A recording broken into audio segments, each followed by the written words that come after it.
Right, let's get going, everybody. Updating Cardboard Live and stuff. Anyway, hello everybody. Happy Thalia Secret Lair announcement day. Also happy Friday. For those of you that didn't see all over the internets right now, we've got a Thalia Secret Lair with 4 Thalia arts, which is great. No, they suck. You suck. I'm banning you. I'm not banning you, but Thalia arts are great. Everyone who says OG Thalia is the only good Thalia art is a fucking hipster and needs to get over themselves. I don't even know what arts I have in this deck. I have the selfie Thalias here. I don't even... I like never pay attention to Moto arts, so I just like don't know the art on like all my shit. I think my Crusader is the normal pack one, right? Yeah. Everything else has to be normal, right? Not, a lot of these don't have other arts. I have like the promo GTA and stuff. I have the normal pack batter skull. Got the promo Orms chance, but that's because those come in those like stupid Magic Online rewards packs that you just get a million of. So I just like had like 5 of them. Thalia Lair, yeah, fuck yeah! I am pumped for Thalia Secret Lair, and I don't know what I am going to do, if I'm going to get 4 of an art or play like a full set. I honestly don't know what I'm going to do yet. I kind of want to see them, like, see the physical cards and see what I want to do from there. I'm hoping they get launched on the 12th, which is 10 days before my birthday, and 9 days before the 20K in St. Louis. I'm hoping I can get my hands on some before the 20K. I would be very excited to play them. I like the full playstyle arts. That's what I'm leaning towards right now. It just, like, feels cooler, you know? Even if I like one art the most, it feels cool to just, like, have all the different arts in the deck. Yeah. I mean, I'm already not one... I already, like, hate Gather. I'm already the one that doesn't give a shit about, like, playing optimally. I don't, like, split the planes or whatever that garbage. So, like, spewing the info that, oh, I have multiple Thalias in my Death and Taxes deck. It's like, yeah, sure, whatever. Yeah, I was thinking, I'm definitely going to buy, like, a Secret Lair and just have them hanging right here. I'm probably going to end up with all 6 arts and, like, put them all, like, on here for the stream. But, yeah, I was trying to figure out what I was going to do for my deck. I'm not positive yet. Have I seen the new Unset Land? Yeah, I haven't seen them in paper, but they look pretty good. I like my planes. Unless a planes comes out that's, like, earth-shatteringly good, I'm probably going to stick to my MPS planes. They're pretty chill. But anyway, deck list. We're trying out Mindbreak Trap, Orbs, Chant, Split. We're going up to 3 Prelates. We cut down on a Wisp in the main. Trying a lot of stuff to try to figure out this Breach matchup. I think I do like Sanctum Prelate in this middle a lot, though. So, this configuration feels really good. It's really bad in Thalia mirrors. We have 6 bad cards between Thalia and Prelate. We only really have 4 cards to board in, Council's Judgment and a Path to Exile. So you, like... I am metagaming to a world where I can hopefully leverage some amount of skill in the mirror to deal with that, and then like kind of fade the other nonsense decks.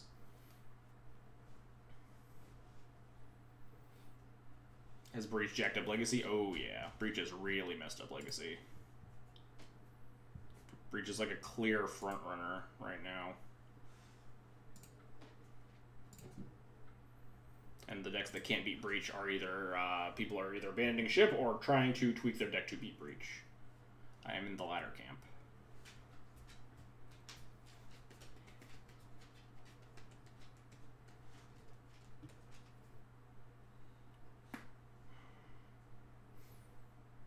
Billy, go lay down.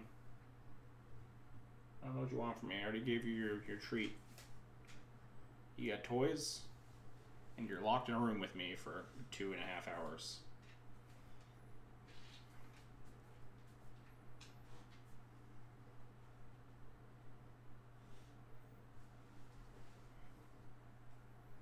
Dragon. Yeah, I think one of the big things is that they really feel no need to pull the trigger on banning Breach if it's even on their radar. Just because nothing's really happening in Legacy in terms of, like, larger events. They stopped doing GPs, they stopped doing SCGs. If they care about bigger events, they might ban it before SCG-Con. If they care about, like, just, like, big Legacy events in general. Because they banned Red and 6, like, right before, like, the big Legacy, or the big Legacy GP over in Europe, I believe. The GP Bologna or something?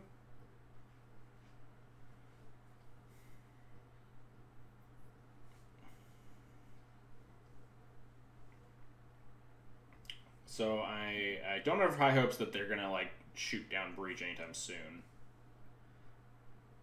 The queue's been super slow today. Let me know if you want me to speed them up later. Yeah, 2 weeks before Bologna, that was it. Which some people were upset about, but a large capacity of people were like, thank God, this meta sucked. Ren 6 was fucking awful. Most of the people that were sad were people that were playing Ren 6, weirdly enough. People get sad when they're playing the best deck in the format, and the best deck in the format gets banned, as it turns out. But the writing was definitely on the wall for Ren 6. That card was amazingly fucked up.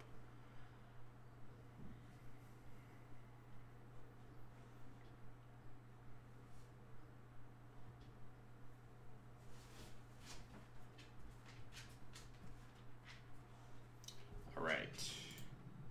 Queues were indeed taking a while, but we got there. Who are we playing? Season of Mists. Eesh, that sounds bad. That sounds doable. Bottom the Sword of Fire Knights, probably. Could potentially bottom a land. We're on the draw, and we have a decent medley of plays. So we might just want to keep more cards that actually have text to try to get out of the multi-6. My opponent also multi-6 for what it's worth. I think we'll bottom a land. I always feel bad when I bottom a land, because then you just never draw another land. It just happens every time. But then whenever you bottom a spell, all you draw is lands, so, you know, it's kind of just a shit show either way. Oh boy. Well, we have a Revoker for that at least. Our hand is pretty well set up to fight. We have the double equipment here. Yeah, White's been getting the shaft for a while. Well, I mean, I'm going to cast this mother. It's a 1/1 for 1, at least. Yeah, White's been getting the shaft for a while. But the problem is that White was getting the shaft because they had this, like, power swing where, like, green and blue were terrible and White was good. Or, like, White was good because it won a Pro Tour. It won the Pro Tour because, like, the standard format was, like, horrendously low powered. And it was just, like, a very efficient deck and nothing else, really. Like, the White deck that won the Pro Tour was not a solid, or, like, not a super powerful deck by any stretch. But because of that, they had to swing the pendulum in the opposite direction, but then they overswung it, and they've said that specifically. I hear my cat's up to some fuckery outside. I think I just need to revoke this Overseer. I think they would have just, like, made a giant ballista and started murdering me if they had a ballista, rather than just play, like, a generic fatty. So I think revoking this Overseer to stop the bleeding is fine. The Overseer. I think if they have Revoker, we just die. It's just our life.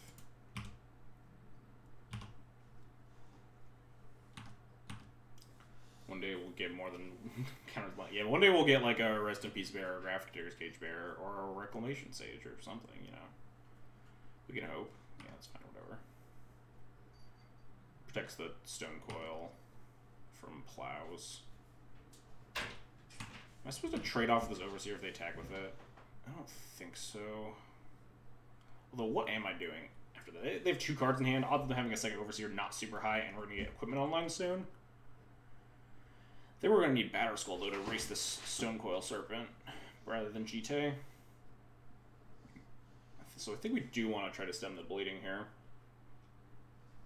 I think they probably wanted to attack first if they had a second Overseer. So this block feels better.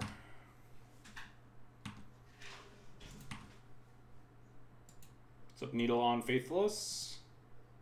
Good morning from Australia. I suppose it is not Friday everywhere in the world.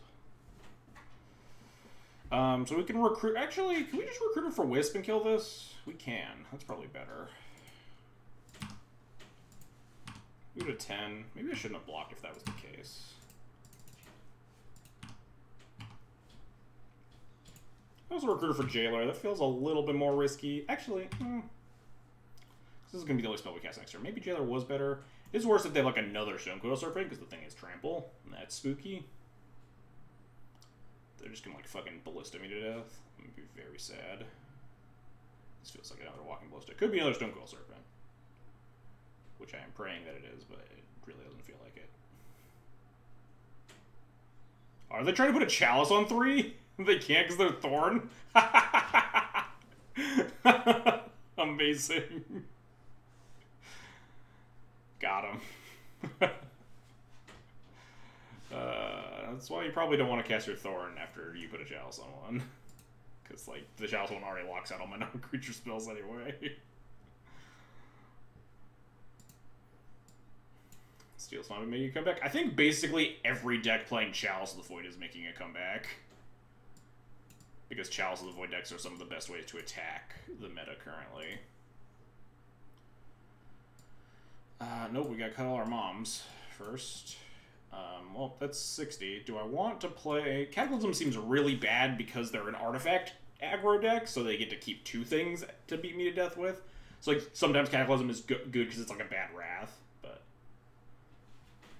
Yeah, they probably have a decent Breach matchup with, like, Thought-Knot Seer and Chalice of the Void. Lily! What are you doing over there? Hey!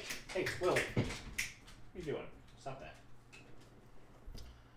Yeah, I guess we have to just submit my 2 Sanctum Prelate 4 Thalia list against fucking Steel Stompy. That seems pretty egregiously bad.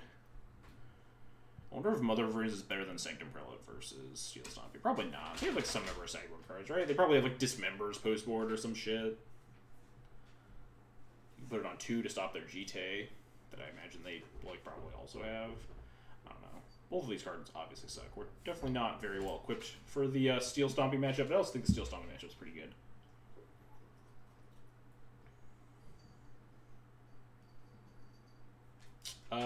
This hand gets iced pretty bad by a turn 1 Chalice on 1, but it's very powerful if they don't. Also, we have Mana Dial, which is pretty good. Yeah, I don't know if they have Karns. It's like not a super strong card for like your aggro deck, but like they could possibly have Karn. It's Legacy 40k you're mentioning on Twitter. Yeah, Jeremy, super rich guy that lives in Missouri. Well, lives. He's like everywhere all the time. He's hosting a 40k Legacy event that sold out in like 30 minutes after he posted it.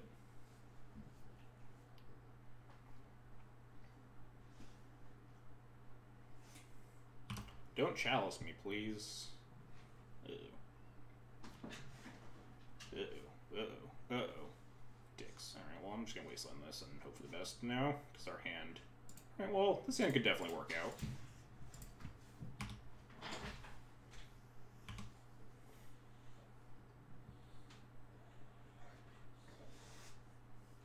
Just wasteland this factory.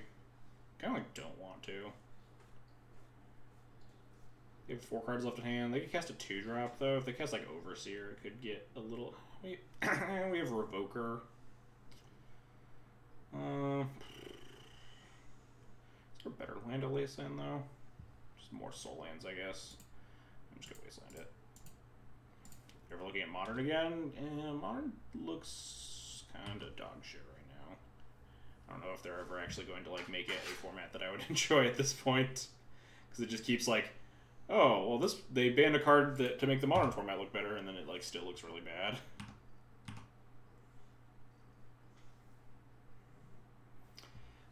He is notably planning on making some big announcement specifically about the 40k, because he got a bunch of messages about people being sad and or being angry about not having the ability to play in the event. So it's definitely possible that he's gonna announce something big. I mean, he's Jeremy, so he might just like fucking go nuts, announce something. Dueling 40Ks or like basic GP Jeremy. The dude is crazy. So I have no idea what he's gonna do. Yeah, you've been killing it. I've been seeing your bunch of 5-0s and stuff. Yeah, I wouldn't be surprised if he just ends up on like a fucking GP venue. My opponent has a lot of lands to combat my lot of wastelands, unfortunately. So this plan isn't super working out.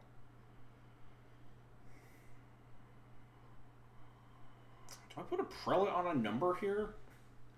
I don't really want to put it on a 3. We could draw Council's Judgments. We could put it on like 2, but we could also draw Jite. I could just put out Thalia, which seems kind of bad, but I don't really want to revoke her until I know what he's doing. I could just preemptively revoke her Ballista, because that card is just extremely hard to beat. Or I could, like, cast my 3 here so I can double spell the following turn.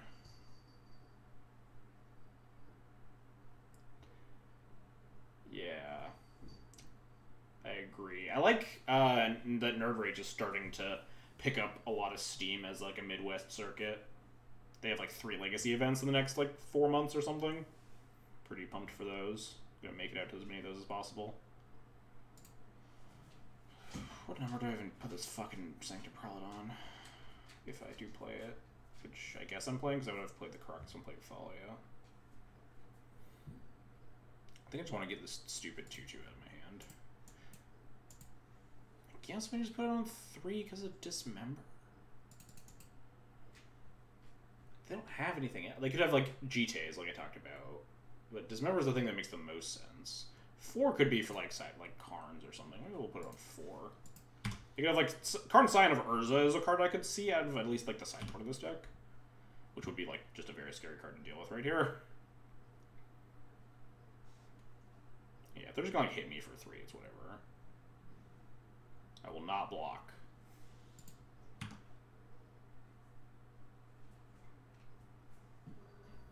Yeah, if this is their plan, we're in an okay spot. Looks good. Drawing a lot of shitters here. We could just cast Thalia Sego and hold up the port for their go to combat or whatever. Like not casting spells. Or maybe I'm supposed to play Revoker on Ballista actually.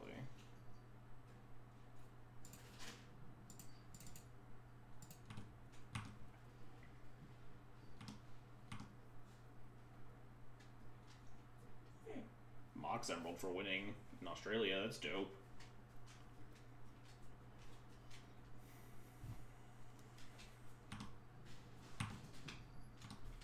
Wow, my opponent just passes the turn. What's up with that? Are they going on the defense now? Yeah, I'm gonna put the shields down. I don't really care if the Thalia dies. If they want to like dismember the Thalia here, they can fucking go for it. What's this? Spatial Contortion? Sure, yeah, whatever. Rather than hit that than eventually hit the Revoker with it for sure. The Thalia is like pretty irrelevant.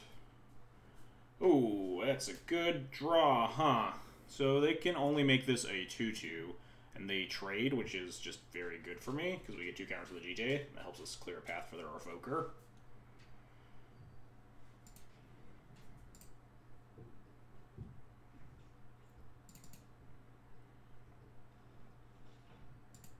I really hear the cat up to some shit in the other room.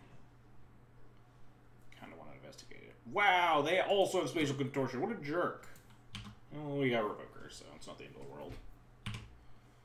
Really want to draw a Whisper, a Council's Judgment for this Chalice. I can turn on my Infinity Removal. Hit me for fucking 4. Sure. Oh, no, 5. That's kind of a lot. Too bad I can't revoke Mishra's Factory. Lily, get out of the trash, you fucking gremlin. Now we could either double Revoker. I think we want a double Revoker here. Alright, she's really up to some shit. I'll be right back. I don't know what the fuck she's doing out there.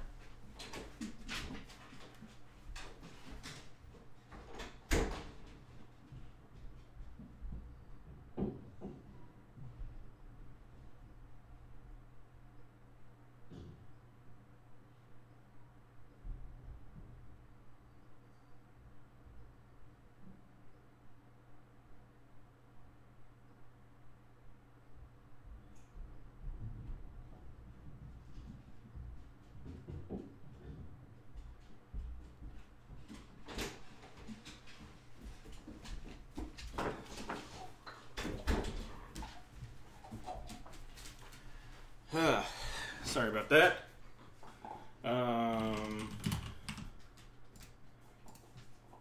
What did I do with this other one? Steel Overseer? It's like not that threatening. Are there other activated abilities in this deck that I should be concerned about?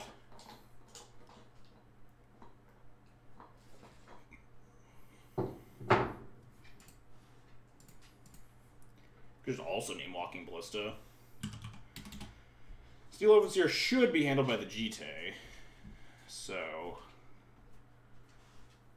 Overseer is not that scary. Oh, Arcbound Ravager. That's a scary card. Steel Overseer is not scary because it like has summoning sickness, and we just kill it with the GT ideally. Ravager is pretty threatening though. What is she? Fuck this cat! I hear her like jumping at the wall for no reason. They do have a Walking Ballista. We're still like pretty fucked because it's just gigantic. We don't even know. We don't know if they have either of the cards in their deck, so I'm not a huge fan of that as a name. How many things are they going to send at me? They're going to send everything? Seems ambitious. They should definitely, yeah, they only want to send one factory because they want it as a 3/3. I'm fine taking this hit.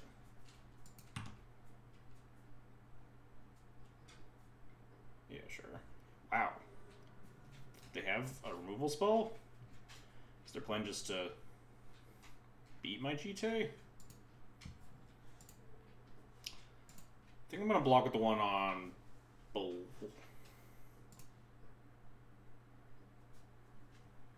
I don't know which one I'd actually want to block with. They're both just fucking destroy me if they hit the battlefield.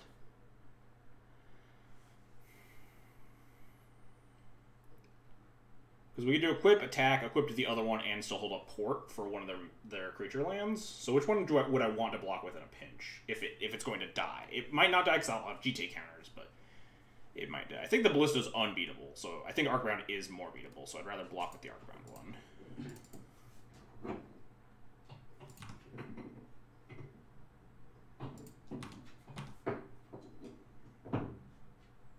Oh, they do have Dismember. That's so bad for me. I don't think I'm dead. But I do lose my whole board.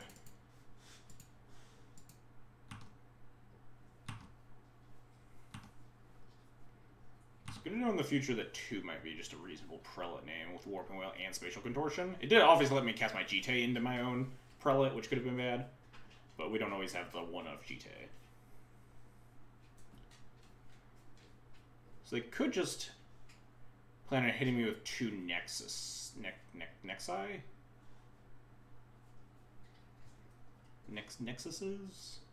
Forceful Portrait Trader. And not my fault, that's what they made the Legacy Championship promo portrait thing. Yeah, that Dismember was extremely rude. Okay, so this is fine. Wow, they're going all in, huh?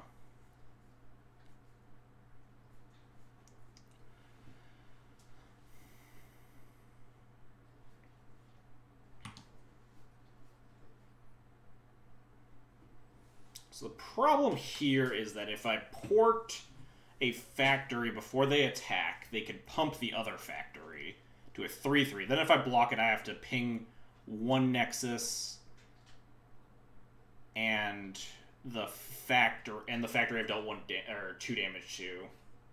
So I will have no counters left, and they'll have a Blink Moth and a factory left. The factory we take care of with the port, but the other Blink Moth will kill us in 3 turns after that. Is that the best outcome? If we let them, if we port a Blink Moth, they have to attack with both factories. But then we go to 1. We get 2 counters on the GTA. Can pop both the Nexuses and then have the port for the factory, but we're at 1 instead of 3, and they don't have any creatures in play currently. So it might be better to actually port the Nexus.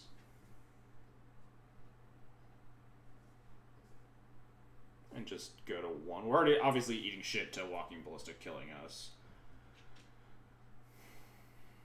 Yeah, I think I want to port the Nexus.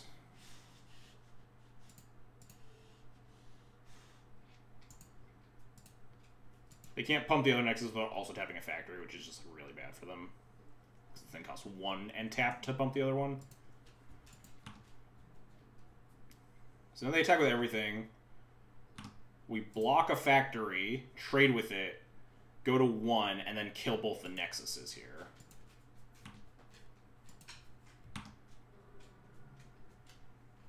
And then have the port for their factory. Oh god. That's threatening. That's extremely threatening. I mean, we just gotta draw like a Wisp or something to pop this Ravager, right? Do I even want to ping the Blink Moth now?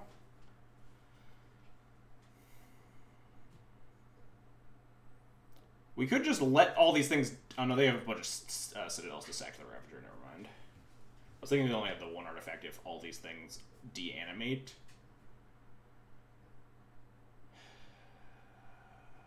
That's bad news. That's bad news bears right here. I think the only thing we're going to win is if we draw an answer for this Chalice of Void regardless. And what does our best outcome look like? Do I want them to have 2 Ink Moths in play? If we draw an answer for this Chalice of Void?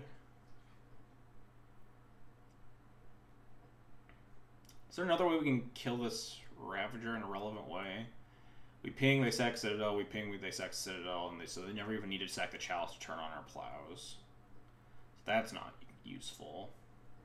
I think I just kill both the Blink Moths and then hope to top deck Wisp or Judgment. Or potentially like a removal spell.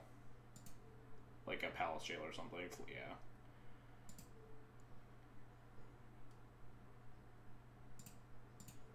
I hear the cat up to some more fuckery outside.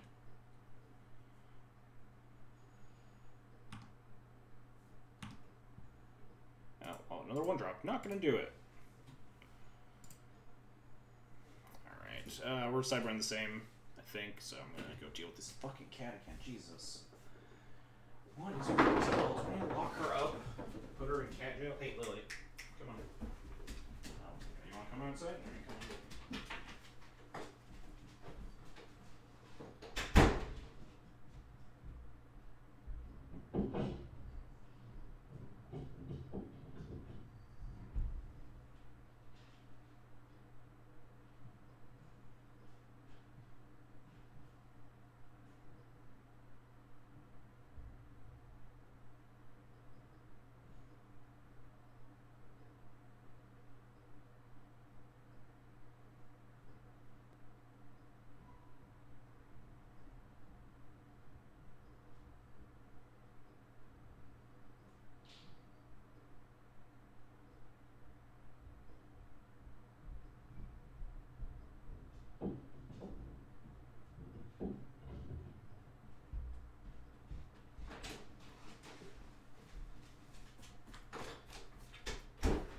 Ugh.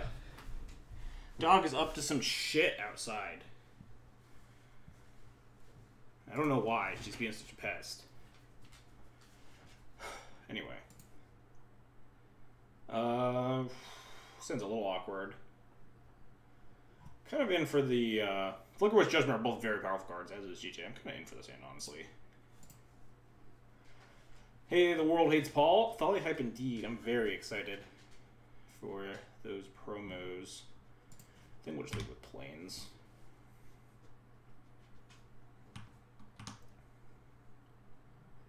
Ooh, City of Traders. That's a good start for us all the time. Because we get to Rashad board it. What's up, Lynn? How's it going? I'm definitely in for just porting this City of Traders. I'm not super concerned about the Steel Overseer.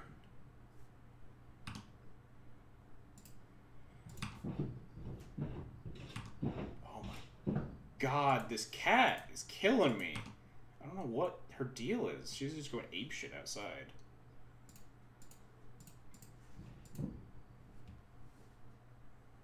Gonna go deal with her at the end of this round. Put her in cat jail if I have to. Jesus. What are they gonna do here? Cast a... Yeah. Nice.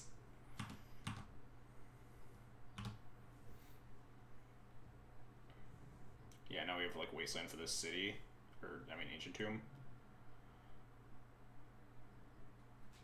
Well, it's definitely threatening. We can always... Well, it's definitely less threatening. We can revoke it if we want. We can cast Council's Judgment, and they have to decide on what I'm going to vote for. We can wisp it to, like, trade with the Ballista at some point. I kind of just want to... I guess Wasteland plus Revoker on Walking Ballista is pretty good. I mean, they get bigger. This thing becomes a 3/3, but then we can wisp it. And then the Overseer is getting bigger, but it has to, like, keep tapping. We don't really have to be super concerned about it. The fact that they led with City and then played Ancient Tomb is kind of weird. Did they just, like, draw top deck the Ancient Tomb for turn? I don't know how much mana left that they have left.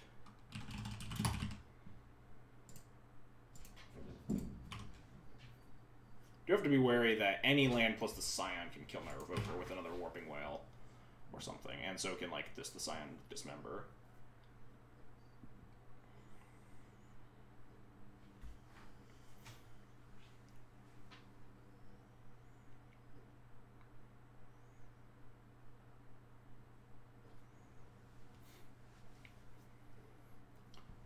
So it gets a little dangerous if we're trying to, like, flicker with the Ballista or something to clear it while the Scion's in play. If they, like, kill a Revoker, they can trade off. Gonna waste on my port, maybe? I'm gonna just cast GTA this turn. Which is, like, kind of bad because we're getting punched by this Ballista a lot, but we have enough lands that we should be okay.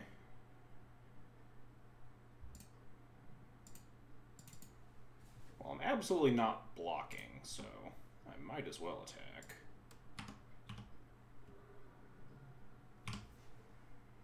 Next turn, hopefully we can wisp this Ballista after taking a pretty hearty whack here. Yikes. And then we have Judgment to hopefully clean up the Overseer afterwards.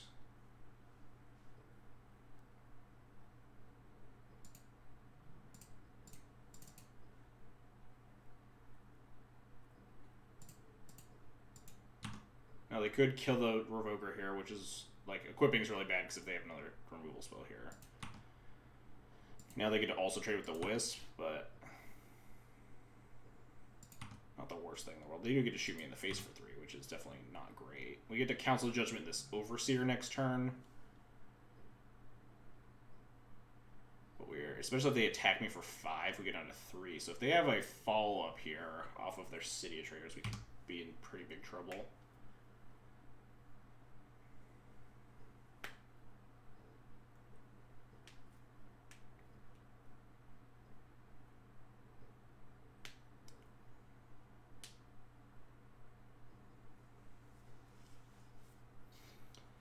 I think despite how telegraphed the removal spell was, Flicker was the better play there. Because if we cast Council's Judgment, we have to vote for the we would have to vote for the Walking Ballista in that instance, because if I vote for the Overseer and they remove my Revoker, we just fucking die.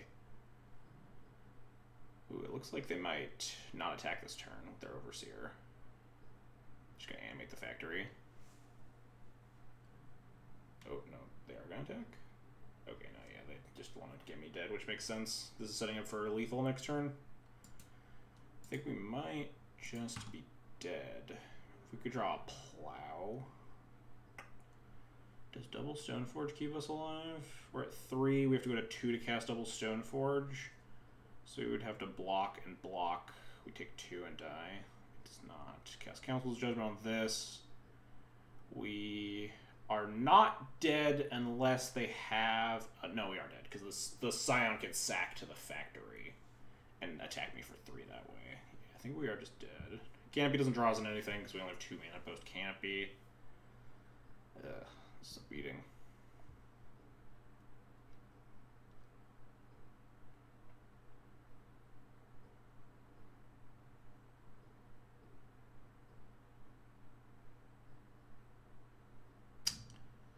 Yeah, nothing looks like we can't do anything. Unfortunate.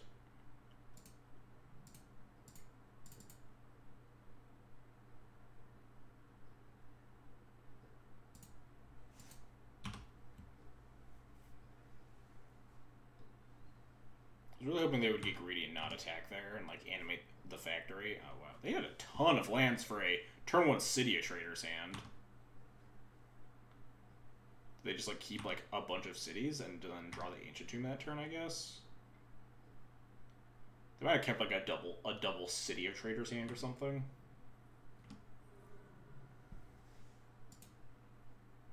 And then found the Ancient Tomb off the top. Unfortunate.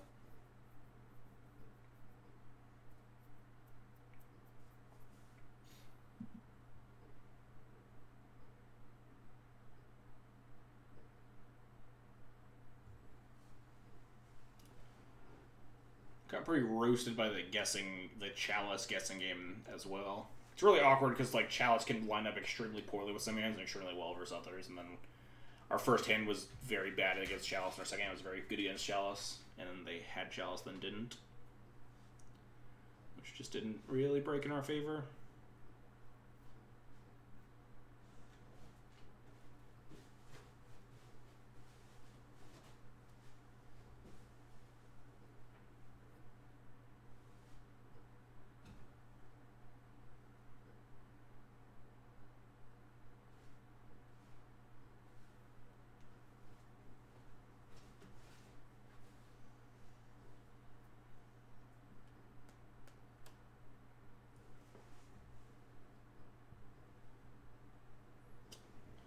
Sitting in a chair like a person.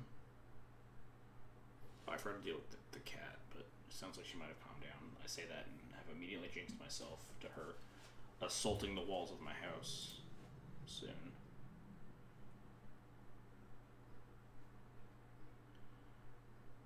What's up, Lackey? How's it going? Oh no, I hear her. She's gonna get up to some shenanigans outside. I feel it. I feel it in my bones.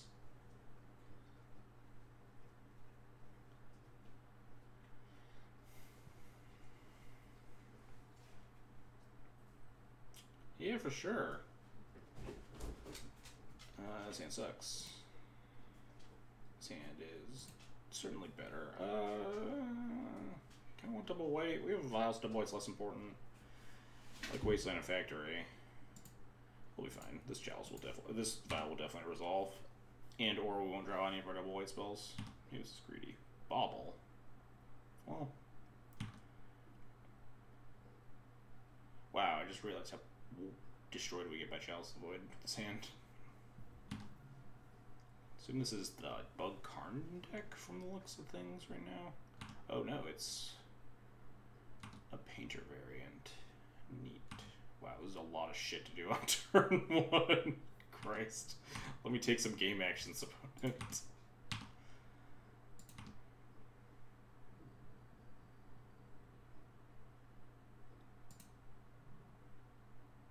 Actually, probably wanted to play the Factory there.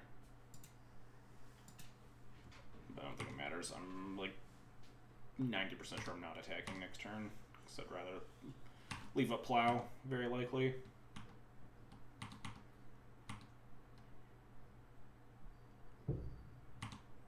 Opal, it's a lot of mana. Oh, well, I'm plowing that. That's a scary card. So blue-red at least. Painter. Well, this is also scary. This is bad. So now we absolutely need. This actually sucks a lot. Oh no, we can Crocus the Emery, so we don't need to plow the Emery, so we can kill the Engineer. But like, because if we plowed the Engineer, then they could just Emery cast their Painter's Servant, which they're most likely grabbing here.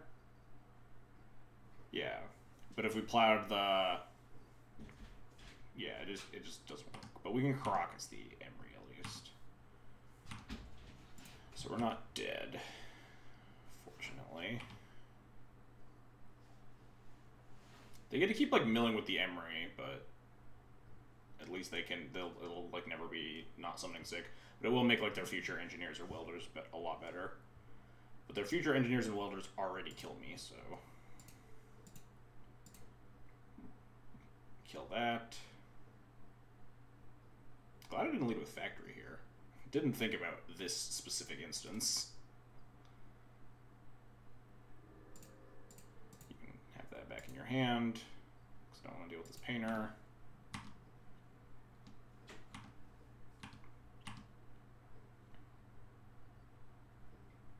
Yep.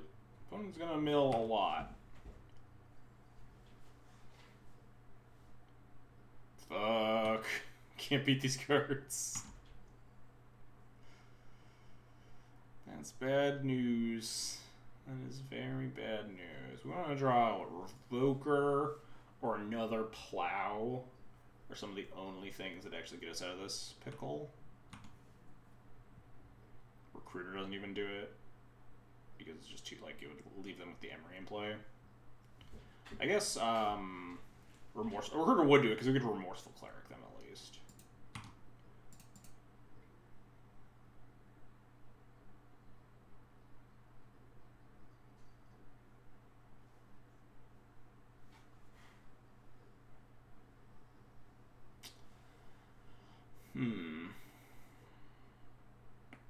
Yeah, just kind of depends on what we rip off the top of our deck.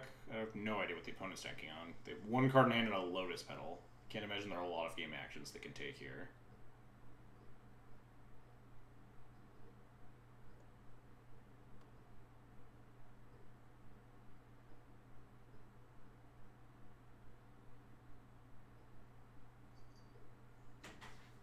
Opponent? You good?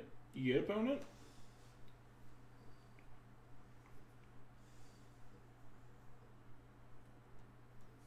I have an inkling that my opponent's on the Rug Painter deck that I've been seeing floating around. It might just be on blue-red, but the Misty Rainforest and the Arkham's Astrolabes, they could definitely be on Rug. There we go. I finally decided to let me have this mom. Alright, deck. One time dealer.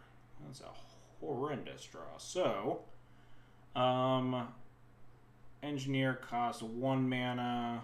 If we can Wasteland the Great Furnace, and if they don't have any other mana sources, we don't die.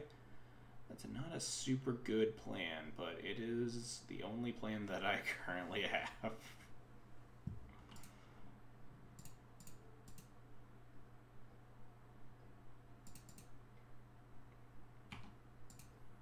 I guess I'm also supposed to Crocs this Emery anyway.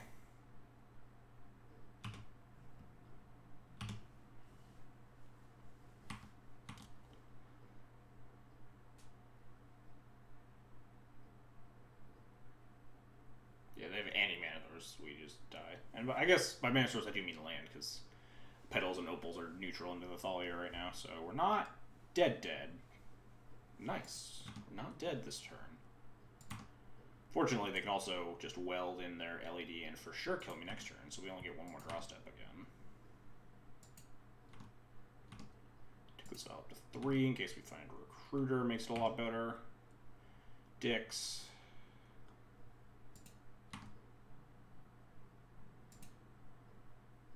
Block with the Engineer. Do it. Unlucky.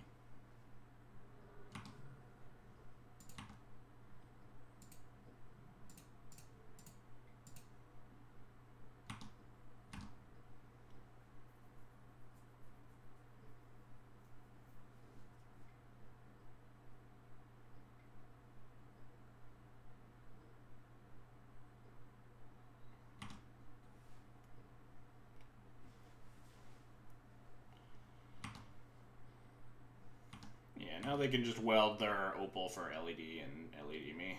LED grindstone me. They could get, like, dunked on if we have a Wisp on the spile, though, so they want to probably be a little bit careful.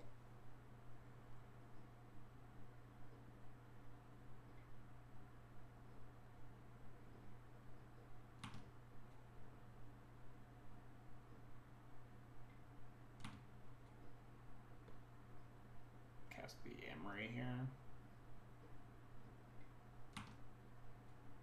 Assume they're just going to empty out their hand as much as possible and then go for it, because it's, like, not a huge loss if I have Wisp.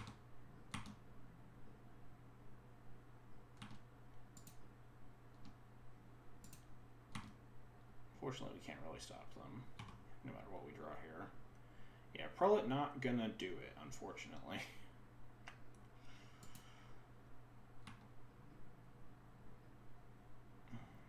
Wisp also notably wouldn't do it. let them untap with the Emery. I should have bounced it. Whatever. We're unfathomably dead here. Come on, show us green. Oh, just fetch that basic again. There's no reason. Yeah. I don't know if I board any really any differently if I saw green in their deck. It usually just means Oko, which I'm already boarding in like my council's judgments and stuff anyway, and leaving it on my revokers.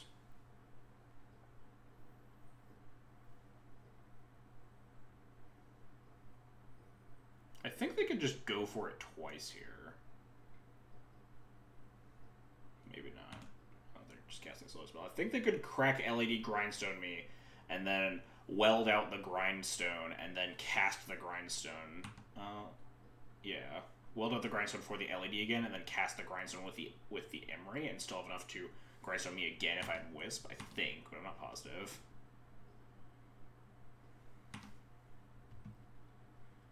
I mean, I guess I'll bounce this now. Should bounce the last turn, but my opponent's being unreasonably careful. I can't Violent the Prelate there because if I tap the Vial, then I just instantly die.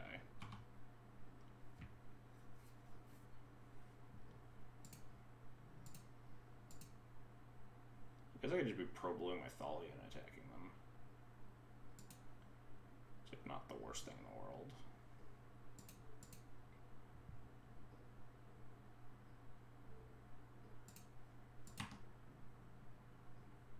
Probably should on the last turn.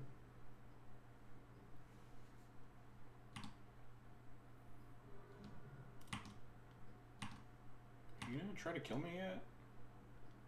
There's like very little punish for trying to kill me here.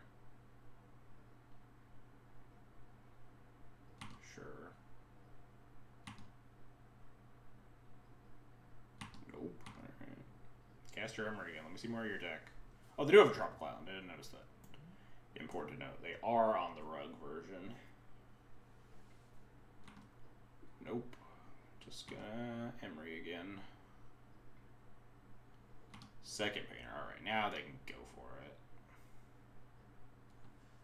Or not.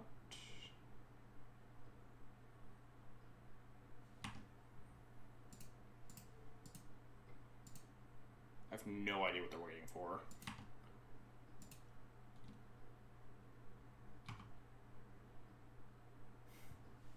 They've waited long enough that I've like found a plow, but a plow does not do anything.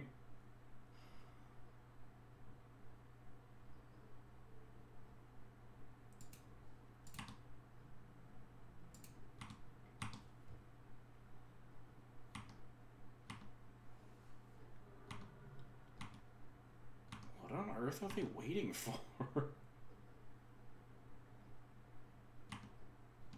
What in the world is the punish here?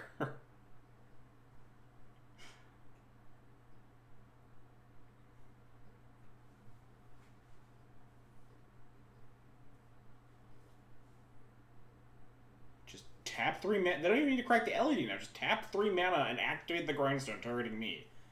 If I have double plow, you still get to like weld out one of your Painter Servants to save it. Like playing with the food. They like showing me all of their deck by repeatedly casting this Emery over and over and over again. Prelate on 0 seems actually strong. Yeah, we've seen like a lot of good notable cards just to see. Karn the Great Creator. You now have a third painter in the yard to weld in if I kill your other 2 painters in response to the Grindstone activation. Alright, cool. What on God's earth are they waiting for? Pro-blue. Oh, I forgot to bounce the Emery, whatever. They're gonna Thassa's Oracle me. Clearly.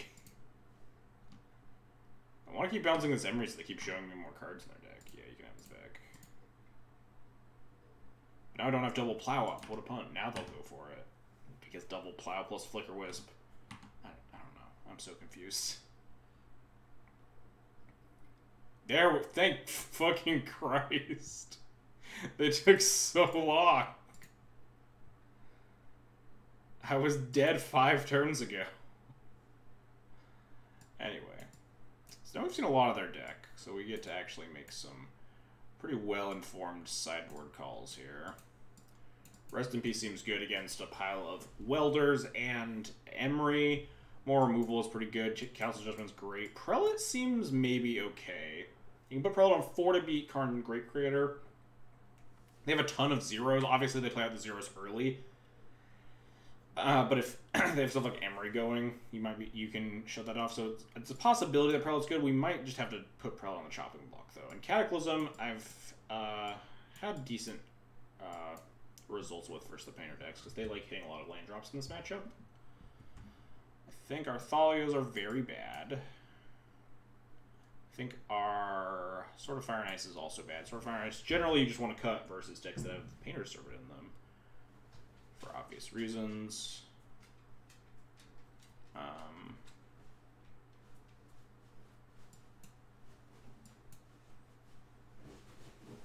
Possibility I don't want 3 Cataclysms, and there's a possibility I don't want 3 Prelates, or like the big things. I assume they have sideboard Okos. We didn't see any green cards, but we did see Tropical Island. I imagine they have Veil of Summers and Okos as like their main green cards, because Okos busted and Veil of Summers also busted. Yeah, maybe we don't actually need... I mean, Prelate's like pretty slow. Maybe we actually just go down on Prelates. We have like Rest in Peace and stuff to deal with them, like casting a bunch of zeros out of the yard.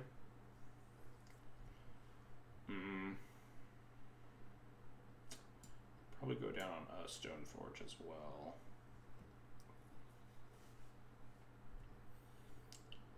Jailer seems pretty good. What does this look like?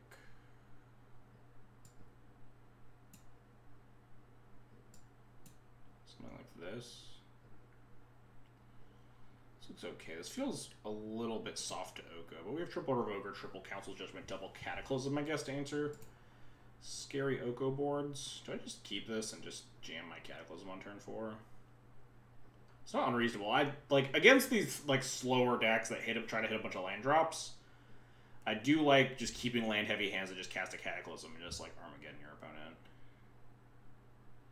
Can definitely be bad news. It's definitely like light on interaction, which is a concern if they have like a Welder hand. I guess we could go get Jite with the Stoneforge to try to punish that. We have a Stoneforge on 2, Jite on 3, Kata on 4, or Equip on 4. I don't like this hand well enough. This is only good versus a subset of my opponent's hands. So maybe I'm supposed to try to like mulligan more aggressively. But my opponent has like a Karn or some shit. Sans gas. My opponent has land go. That is very good for me. Probably should play out the Crocus because I want to Cataclysm this Crocus away. I want to save my basic planes. I think I want to grab Jite over Batterskull. If they have a Karn to make my Jite bad, we have the Cataclysm obviously to wreck the Karn. If they have like Welders and stuff, we want to be able to Jite them. Kind of just want to port them this turn. They haven't done anything. We could like port untap Jite. Let's attack.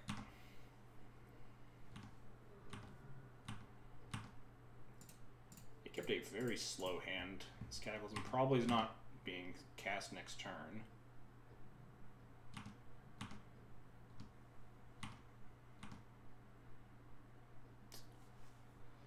So if I play Equip Jite here, attack, and they untap and just Karn me, we can just cast Cataclysm and we get to keep a land, a Stoneforge, and a Jite, which is very good. So I think that's a fine outcome. If they like bolt my Stoneforge, I'm a little bit more sad, but we're still okay in that scenario.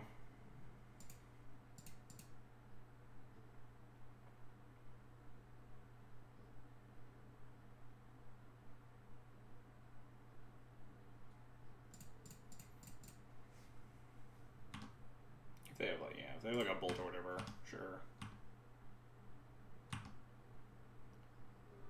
No bolt. Alright, sure.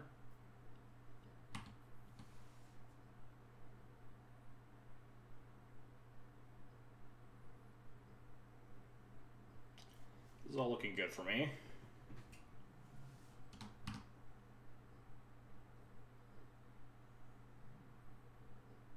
So just like jam an Oko or a Karn here. This feels like Oko. Maybe not. Maybe yes. Do they make a food or do they elk my GTA? Elking my GTA seems risky. Or not. We have Caracas. We can just pick up the GTA again. I mean, I'll just gain 4 life because.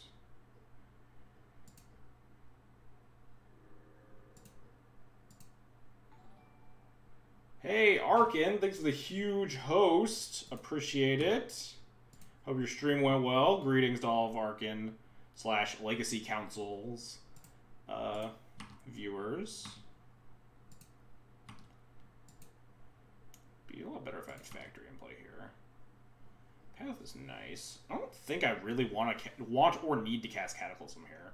We can attack this Oko for 4.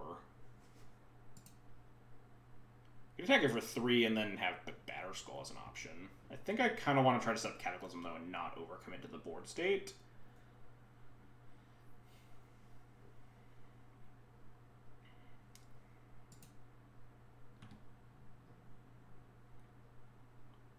I would 4-color loam. Nice. Yeah, I've been playing in a couple of the prelims lately. Haven't been doing super great, but I have enough points to play in the showcase tomorrow. Or not tomorrow, Sunday, so it's fine. Do I want to play more lands into my Cataclysm?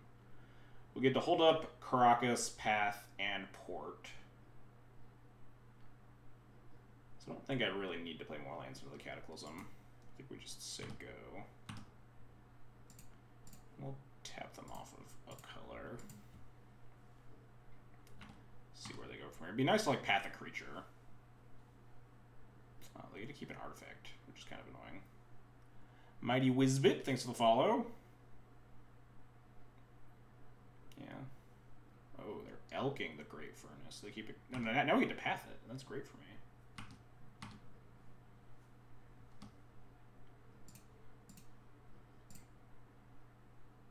I don't really give a shit about giving them more lands.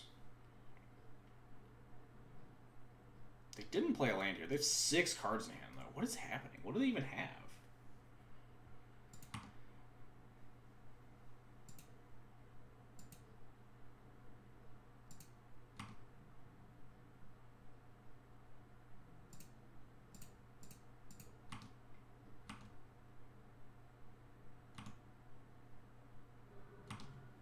Yeah, that was not a very menacing Oko by any stretch. So we could play the Factory here. The Factory can stay alive through the Cataclysm because we can make it an artifact. So if we play the Factory, we can cast Rest in Peace, Port, and hold up Caracas for our GT. I think I might want to play the Factory for this reason last turn. I wasn't really thinking about it.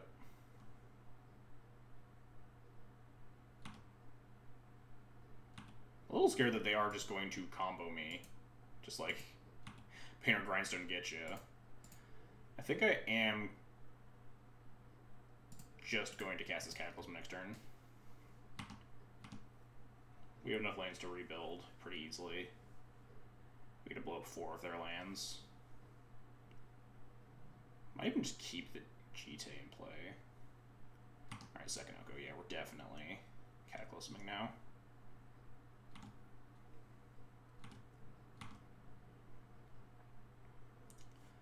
We can keep the GTA in play as just a clock and just sack the Stoneforge Mystic and hit them for 3. We could also keep around the Caracas if we ever want to turn our GTA into a thing again. So our next turn is going to be Animate Factory, cast Cataclysm, keep Artifact, keep Creature maybe? Keep the Port as a land, keep the Enchantment. I think I do just want to sack the Stoneforge Mystic.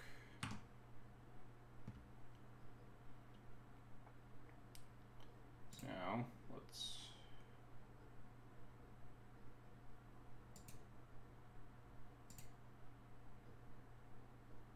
Animate.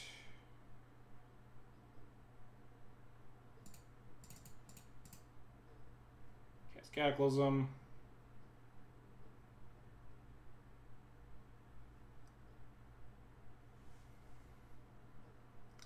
and the game's over. Turns out when you blow up 5 of your opponent's lands in their Oko, they die. It's a really weird hand out of my opponent. I don't really know what their plan was, but it did not work. Yeah, if their plan is a bunch of like Karns and Okos post board, maybe we just want to like go up on Cataclysms. Maybe we just want all my Cataclysms. Yeah, Cataclysm's a good card. Gideon doesn't just get the auto concession nearly as often as Cataclysm does. Removal's fine. Mom's not exciting. Certainly.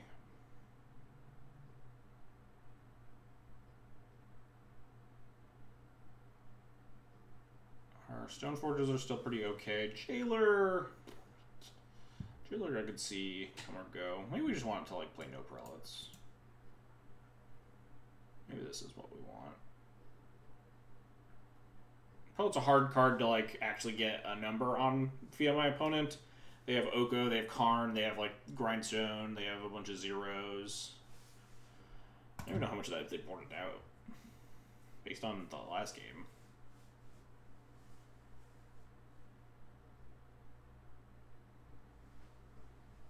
Oh god, yeah. The 4-color Allurin Blade, that was such a fucking mess. This sounds pretty okay. It's just proving to me that I should be running Cataclysm. Yeah, Cataclysm is obscenely good. Cataclysm is the nut. Especially because, like, those Eldrazi posts or, like, Colorless post is making a resurgence, and Gideon ain't helping you there. What you got, opponent?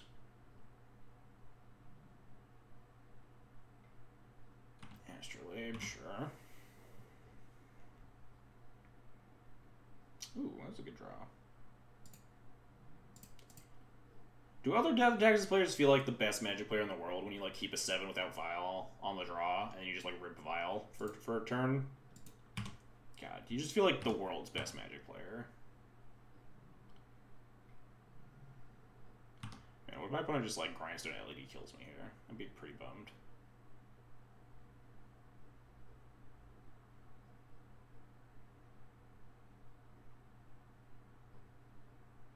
Make me sweat with this pause.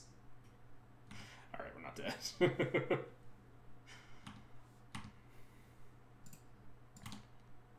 I'm a little scared to tap out.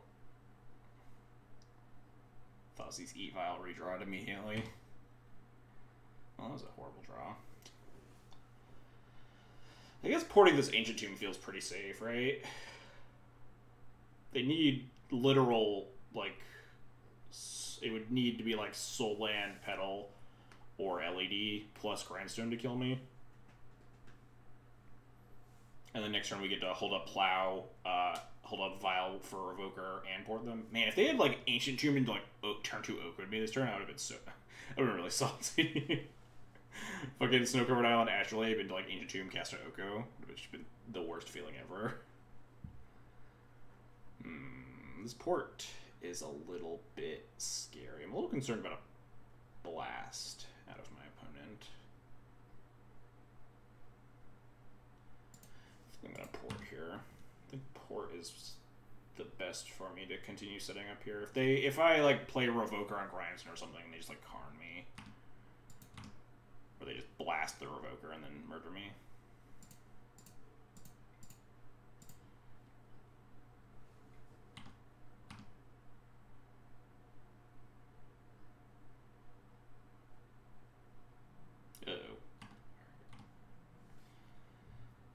Alright, not dead. That's good. Now we get our Vial.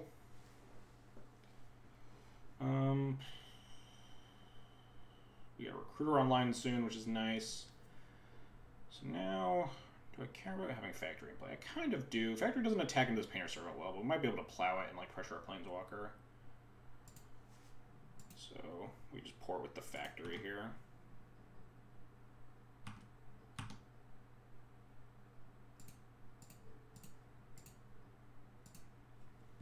If they just like land Karn me, we can revoke the Karn. Oh god, now they might have a blast, which is bad. We can Recruiter, answer the Karn again afterwards, so. Oh no, if they blast, we can plow the Painter Servant response. Karn,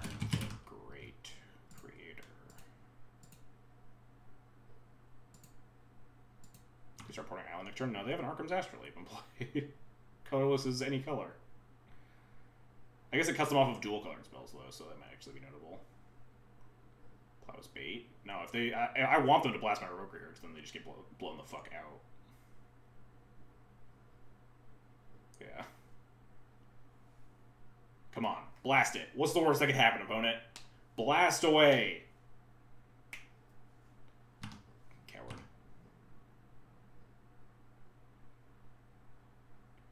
I force them to take damage. I mean, I guess.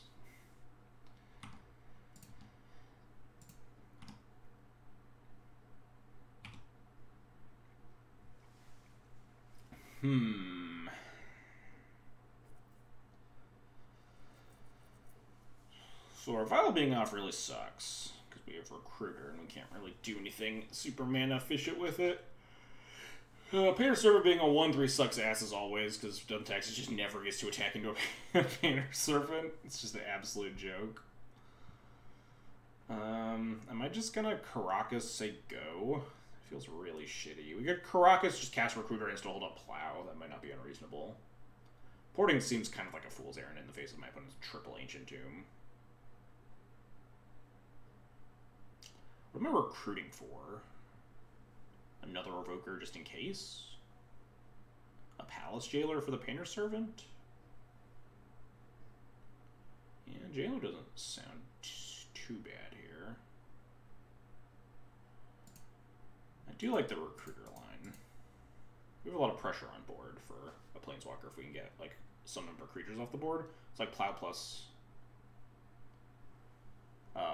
Jailer might be able to clear the way here. We have to like Lotus Bell Caracas to keep holding on Plow, but that's probably fine. Yeah, I'm kind of into Jailer on this board state, honestly. And then they're gonna like Oko me. I'm gonna feel like a fucking idiot. Blast me, you coward! Oh shit, they're gonna do it. Yes.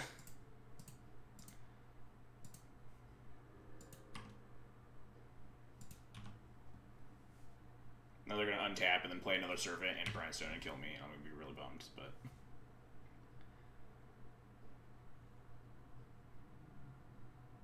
Yeah, like if they have another Blast, they can wish for a Grindstone and actually just kill me here.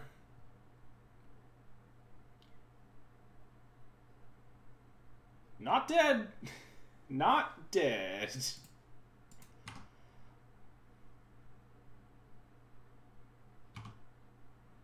Well, now I'm just gonna tap out for this Jailer. If they had another blast, they would have just blasted my Revoker and killed me. So, we're just gonna Jailer this Painter Servant, I guess.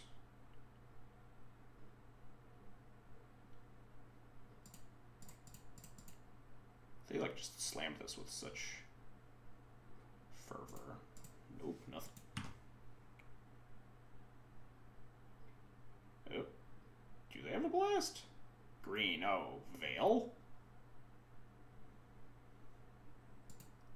Okay, I can understand leaving in Blast in your Painter deck, but leaving in Veil in your Painter deck seems like kind of ambitious.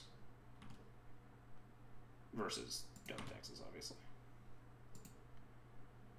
I mean, I'm gonna keep playing out lands. I don't really care about getting gunned down. Or like by Cataclysm or something. Alright, we're on the... If they draw Blast, we die. But they don't have one yet. It's a lot of mana. That's not threatening right now. It's really kind of scary. It's a lot of dudes. Alright, so we're in a top deck fight, it appears. But we have the Monarchy, which is pretty good in a top deck fight.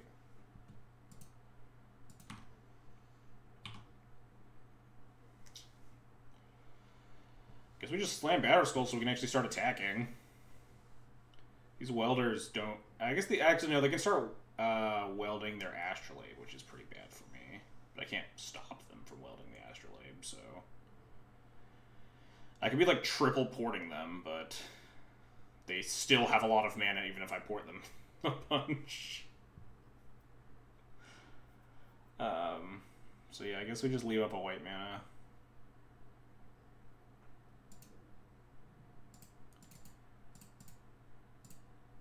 Cast this Batter Skull.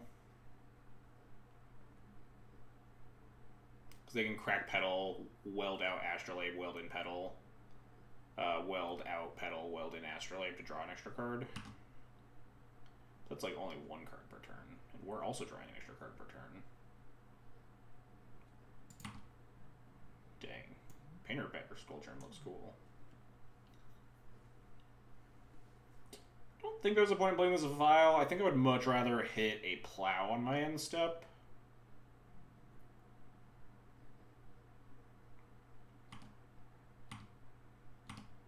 We have a ton of mana. Ooh. That's certainly not bad. It's a little awkward. They keep a Painter Servant and a Welder and can like rebuild reasonably efficiency. It can get the Karn off the board, which could be notable, but it does also kill a lot of my stuff. Which is not great. Did they draw a Grindstone? Are we just dead? Oko. That does kill us. We're gonna just elk my Revoker. It's a pretty good draw step. Unfortunate. Elk the Revoker, wish for a Grindstone to kill me. Dicks. Yep.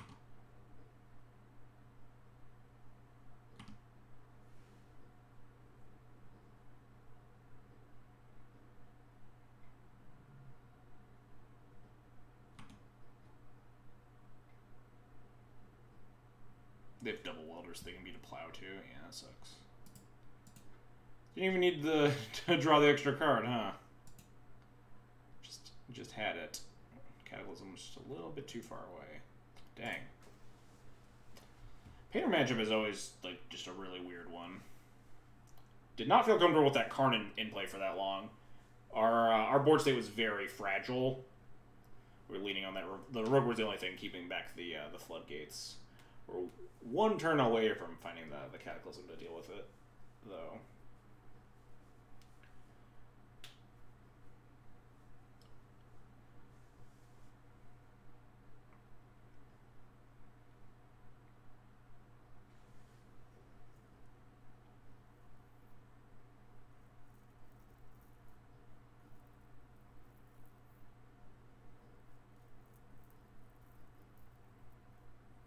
Such a horrible sign. You're spot on. I complain about that card a lot because it is completely unreasonable to the extent that basically every single deck in Legacy that is playing either blue or green is now splashing the other color to play Oko and Veil.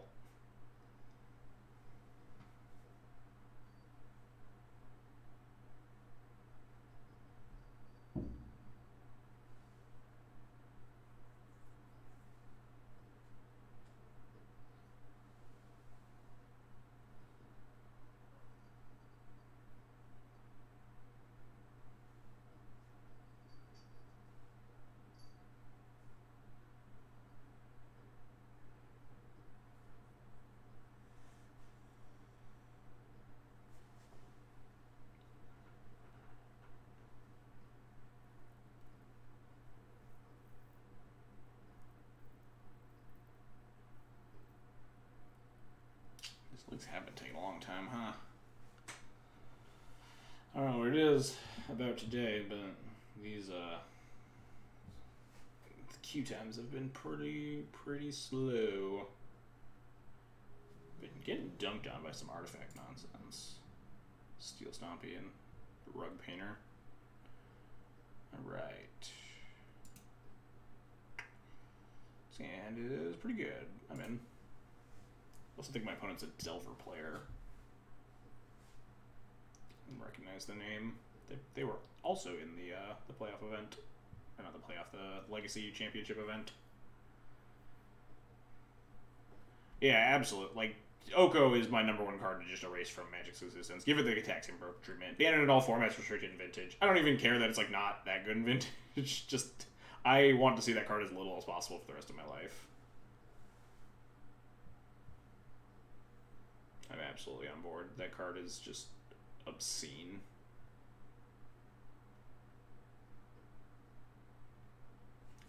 the least fun or interesting Magic card I have had the displeasure of playing against in my entire life as a Magic player. It is not a close assessment.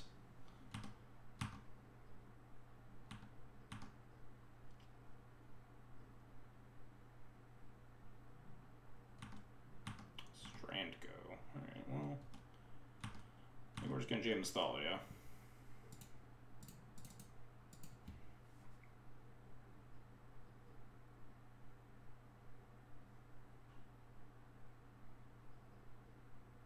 What you got? What you got, opponent?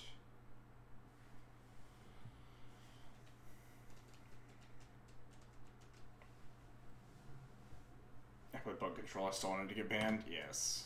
It is just totally unreasonable. Flooded Terrain for Volk definitely feels like Delver.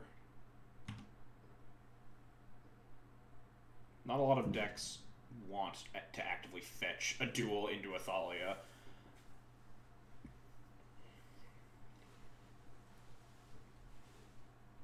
Especially a red duel. If the only reason you fetch a red duel here is if you're a Bolt deck. Could be Breach, but Breach, not fetching a basic here would be ambitious, because they love to fetch basics first Death and Taxes. Unless their plan is just like, force of Willow's Thalia, kill me next turn, and then this red source or something, but...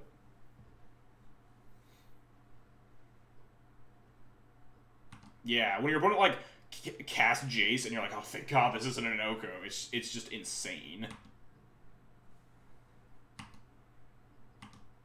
I'm going to tap 3 mana and then, like, cast a Monastery Mentor, and I was like, oh no, I'm going to get Oko, and I was like, thank fuck. Monastery Mentor is so much easier to beat. Oko is 100% the fucking dumbest Magic card. What you got, opponent? Are you, in fact, Delver? Technically could be Sneak, but Sneak, like much like Breach, would really want to fetch basics against Death and Taxes, especially in the face of a Resolving Thalia. So I think this is Delver. Yeah, double Volk means it's definitely Delver. Yep. Alright, we get to plow this and hold up Caracas.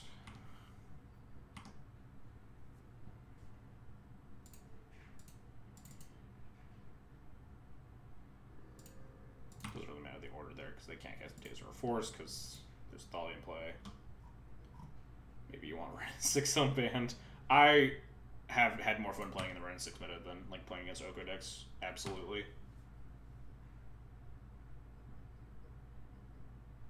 Ren 6 is definitely worse for the health of Legacy than Oko was, but I think Oko is worse for the health of Magic overall, and also just like way less interesting to play against. It's like Wasteland plus Bull here, it's whatever. Yeah, exactly. Like, people were like, oh, Death X can never beat Ren 6, but like, you were really good against the premier Ren 6 deck, which was Rug Delver. Alright, well, we have Thalia Stoneforge here, which is pretty good. We already have the sword, so I might just get Batterer Skull here. They've been really not wanting to bolt this Thalia, but I really feel like they have a bolt. But if they bolt the Stoneforge, we can just go land, cast... Did we get their first parent? No, we didn't. We got top deck Oko'd. In a brilliant swing of interesting gameplay, my opponent drew an Oko, and then they killed me.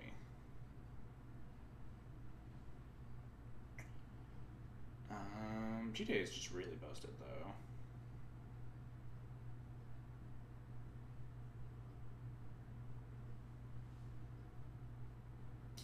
Does mean they get to hold up the bolt, though. We have to, like, equip to something. I don't think I like GTA here. Am I attacking? Opponent gets to hit me for 2. I guess we could offer the trade. We didn't know 2. We 1-2'd. We got game 2 against Painter. Get Skull. I ain't no bitch. I don't think I want to trade damage here. I don't even know if they would. I don't think they would even attack Pyromancer into the Stoneforge Mystic. But damage isn't really how you. Oh yeah, overall, yeah, in matches, yes. Do you have any anti-Delver hate with this build? Sometimes you play a second path on the sideboard, but this build is pretty solid against blue decks in general. Giving up a lot of equity in the non-blue matchups. And then we've 0-2'd against non-blue. I guess technically Painter was a blue deck, but like not in the traditional sense.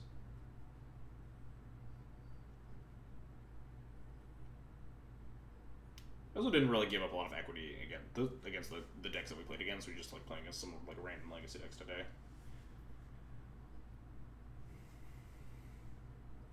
Like being efficient if they don't have bolt. If they don't have bolt, the game is just over. So.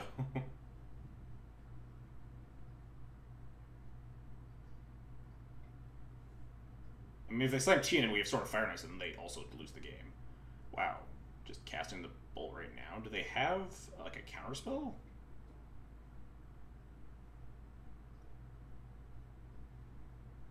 Are they gonna like Force of Will my Jite? I doubt they would have pondered unless they already had Force Blue cards, less cards in their hand.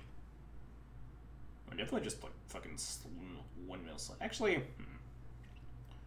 what if it's actually correct to activate the Stoneforge and put the sword on my tapped Stoneforge Mystic? Oh, that's actually good. We might just plow the Pyromancer now.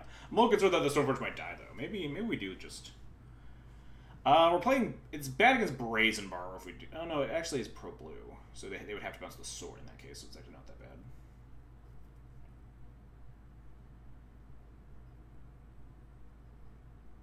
Yeah. I think I like just suiting up the Stoneforge. We take like 4, which is like not a lot of damage. Did they shuffle on the Ponder? They did not shuffle on the Ponder. But if they're forced to bounce by Sword of Fire Knights, I think we're fine with that. Although if they're forced to bounce the Stoneforge, we're also fine with that. So, I mean, Days stops me, but then we can just plow them. Days only stops like the Jite plan.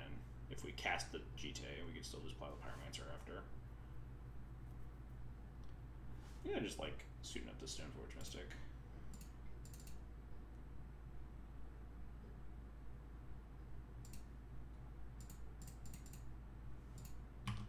They can go a little bit nuts with the Pyromancer, but GTA plus Sword means that they're not going to be able to go that nuts. Yeah. Stoneforge holding us, like, if we can get the Fire Knights on something while they're tapped out in game 1, this thing is almost unkillable now. They have, like, 2 Borrowers or something. And the Borrower doesn't do anything besides bounce the sword. Which means we could, like, play and equip GTA next turn. If they suspiciously leave up 2 mana, it'll definitely be notable, but we still get to, like, abrade. Oh, yeah, it's game 1, so they don't really have abrades.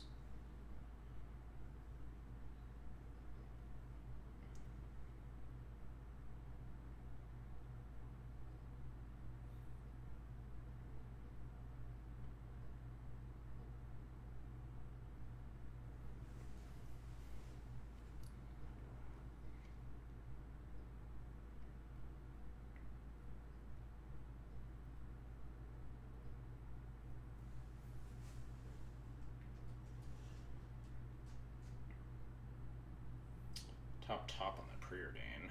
They're gonna conspicuously leave up 2 mana.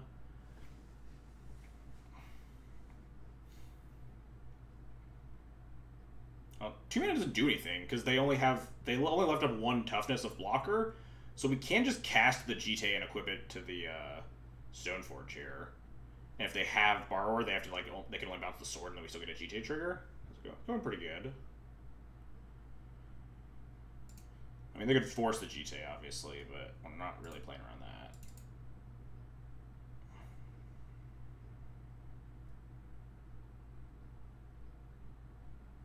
Force of Negation. It's like kind of annoying if they do have Borrower after this.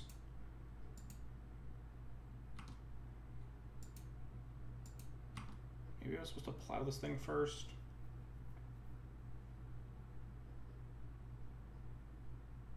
I think I'll plow it before I attack, right?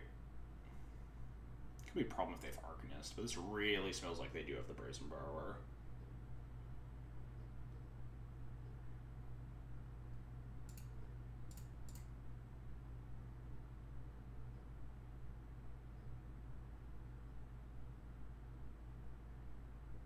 So now if they have the borrower, if they want to get the extra elemental, they have to borrow this sword now.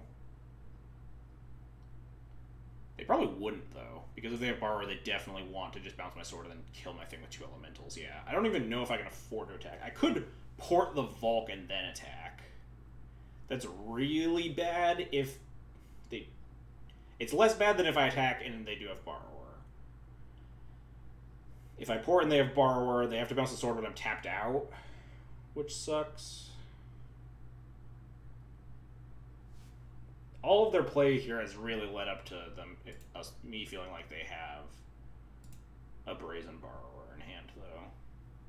If they don't, I think the game's over anyway. We can clear elementals. I think I'm supposed to port.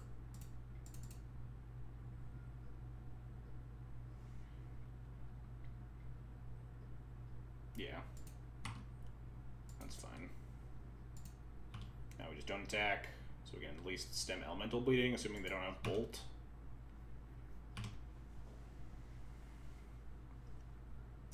Ponder's not great, because they've cast only 1 lightning bolt this game. So if they have answer to my stuff, I'm very concerned.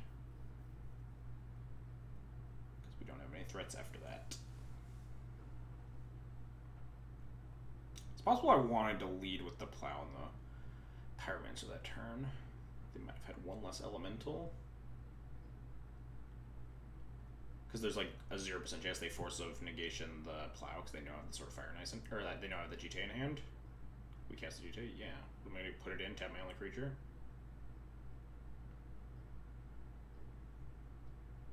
It's a possibility of just not casting the GTA there at all. And just like porting and attacking. Do they have bolt? No, they do have removal spell. That's not good. That's not good.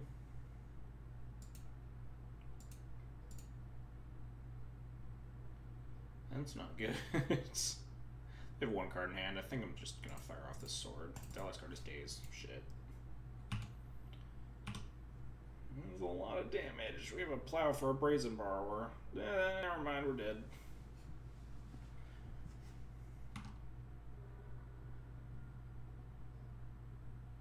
Wow, that was not a very useful draw. We're not dead. Go to 1, but then we can't deal them 20 here. That was unfortunate. That was a really unfortunate sequence of events.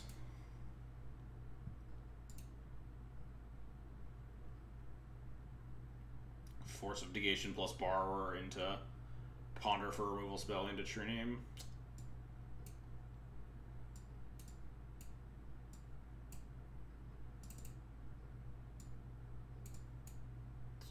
What's the last cut?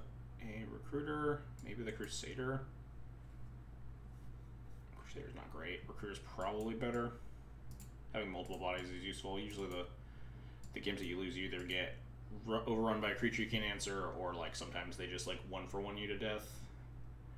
Recruiter producing 2 bodies is pretty relevant. Crusader is not super good. Sometimes you can like Violet in to eat an Arcanist, but board in Rip? I don't love boarding in Rip versus blue-red on the play. I think you have enough ways to deal with Arcanist, especially with like 3 Sanctum Prelates, that it's not super necessary to dilute your deck. Like on the draw it might be more relevant. I think I like stuff like Recruiter more on the play. On the play, you're just a lot more in the driver's seat. I say as I die to the turn 2 Arcanist in this next game.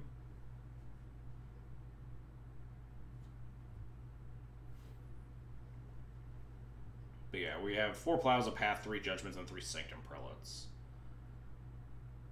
Is Blue Red on 0 Reveler? Yeah, Blue Red is on. It's just Delver, Pyro, Arcanist, and like a split between Brazen Borrower and True Name. The Grixis decks are on.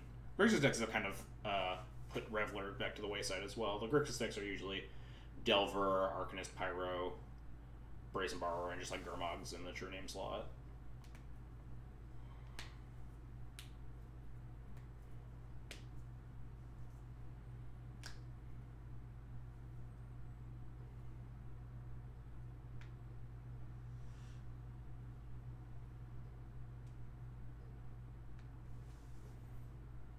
Yeah, I'd love to play first. That's good. I'm into this hand. Yeah, Griggs' decks. Yeah, Griggs' I would maybe bring in some rips on the play as well, because they have more graveyardy stuff. But blue-red, I'm pretty sure only has Arcanist.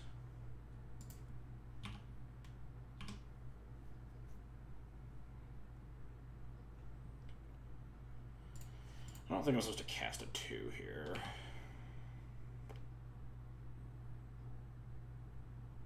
Yeah, both these 2s are pretty relevant. We can afford pretty well to play around days here anyway. I think there's a big draw to casting a 2.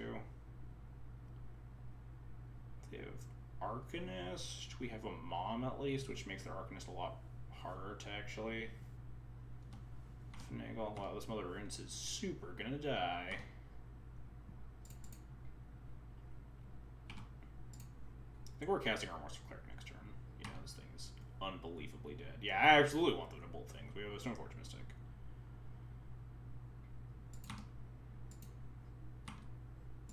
I think I'm going to land cast Remorseful Cleric here.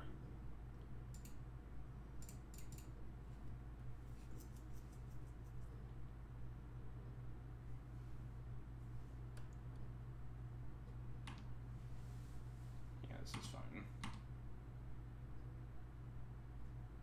What am I getting with this Stoneforge? I guess it just depends on how much they tapped out. But they might have bolted Cleric. What, like, don't cast the Mom? Or, like, don't put in the Mom? I have to take the Vial up too. Because I want to put in the Stoneforge. If I cast Remorseful Cleric and Mom in the same turn, they're just going to bolt the Mom anyway.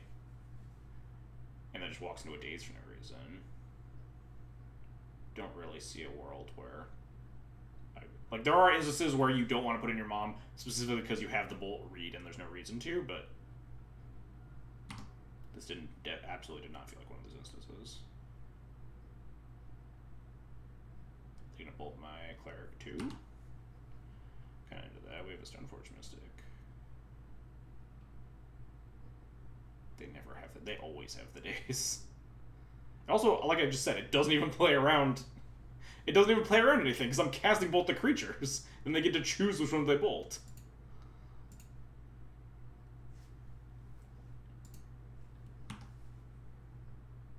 Unfortunately, we don't get to take that other bolt with us to exile.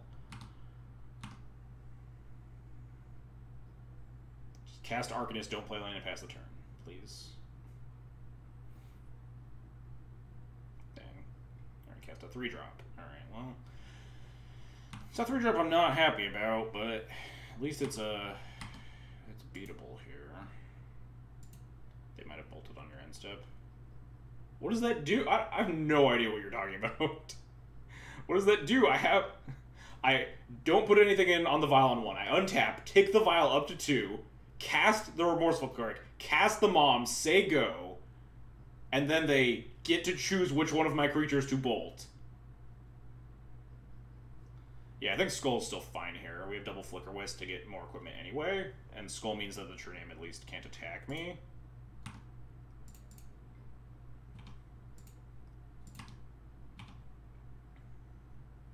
I kind of want to just put in the Batterskull Skull and immediately flicker the Stoneforge for sort of Fire and Ice.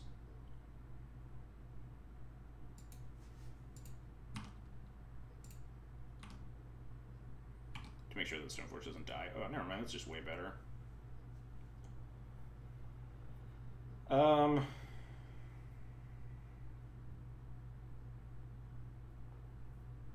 Is it way better? Yeah, it's really good, isn't it?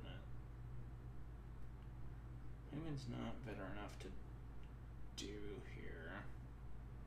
They get to go for Batterskull more. Yeah, but like, they get a Braid. We could also put it on 2, but that's probably not correct. If they go for like, what am I doing with this Vial, though? They're always going to be able to go for Batterskull removal, unless I just leave up the Vial forever.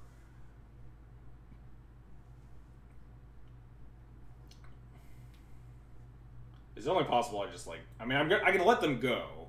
The other option is just put in the Batterskull, Flicker Wisp, the Stoneforge. Which is also not unreasonable. Just go get the Sword of Fire and Ice. We have the Sword of Fire and Ice on the Prelate. We can put the Prelate on 2, which is cool. gonna hold up the vial. And then what do I do on their end step when they inevitably don't cast any of their spells?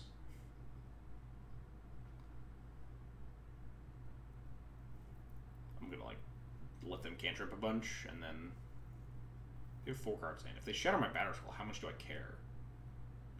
We get to Flicker Wisp the Stoneforge and go get like sword and stuff. Also, if they're abrading the Battle Scroll, they're not abrading the Sanctum Prelate. I'm pretty into just Prelate on one go. I'm putting Prelate on one and go. So I think there's an argument for Flicker Wisping the Stoneforge Mystic after putting in the Battle Scroll as well and just getting sword right now, but I think this is fine.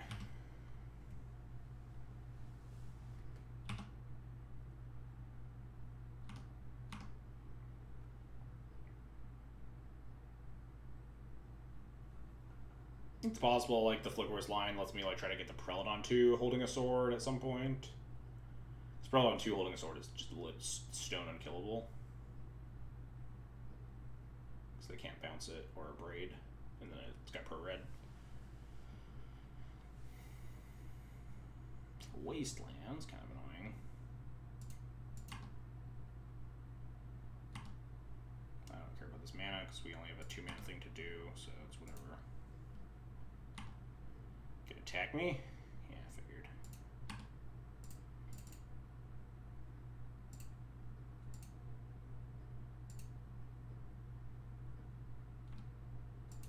Let me untap. Yeah, we're in a good spot.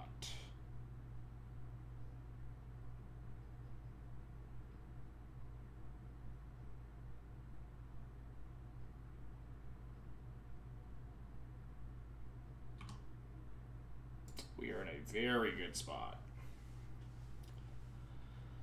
I'm gonna just say go. Yeah, we could always flip the Wisp over to 2, I guess, if we want. It seems like kind of risky. Or flip the Prelate over to 2 with the Wisp. I think I went for just saying go here. I don't have a Braider that would have attacked. Or, yeah, or just shattered the skull before I untapped or something.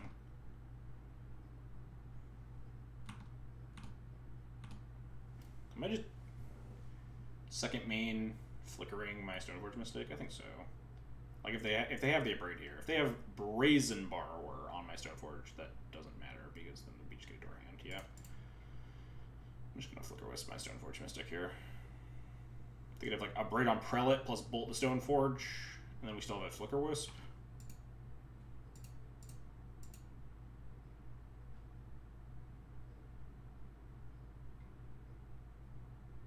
Can you put a Stoneforge Mystic activation on the stack before doing this to put in the sword? No, because the Stoneforge won't come back until my end step. It's only for like Restoration Angel effects. I guess this is actually pretty good for them.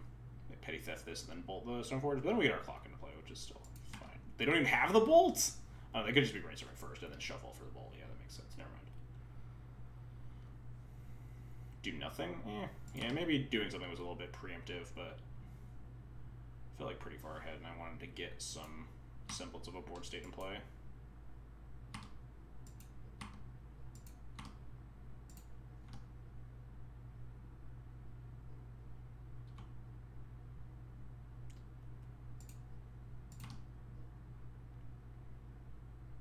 I have 2 cards in hand. How much do I care about either of those? Could be an Abrade. Braid would be kind of nasty if we tap low here. If we don't tap low here, they know something's up here, though. We just cast the Prelate. They have 2 cards in hand. They just Brainstorm shuffled. Kind of like casting the Prelate.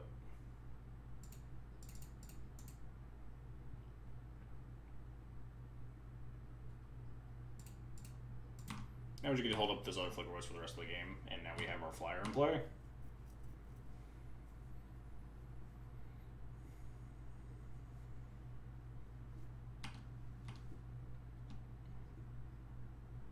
And if we ever draw mana, we can put the Battle Scroll like on the thing.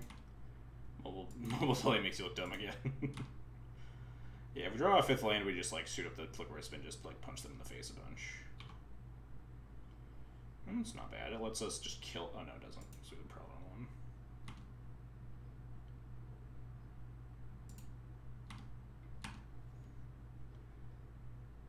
If they want to trade, I think I just take that.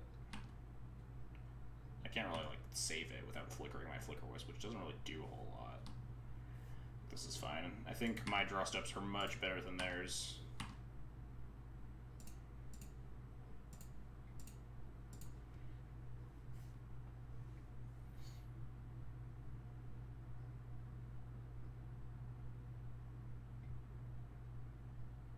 Oh, they do have the Braid. Interesting. Well, I'm definitely down to get this Flicker Wisp into play right now.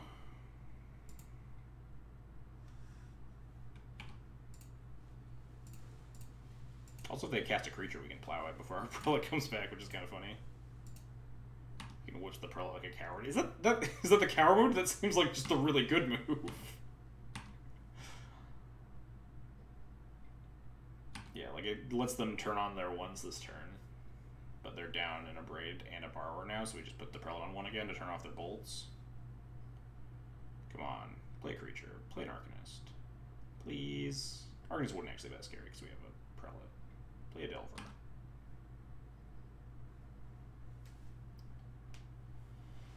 Now if we draw a land, they just fucking eat it to the Wisp again.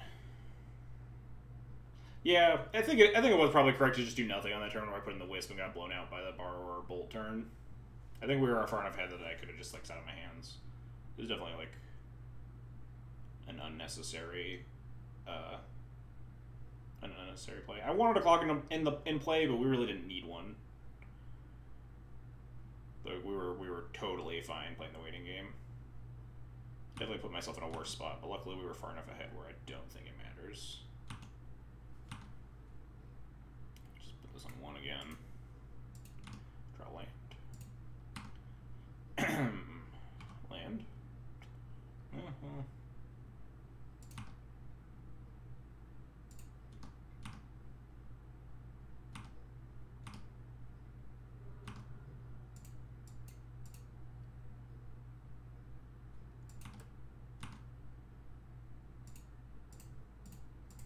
Tap your shit. Whoa! That's bad news, Bears.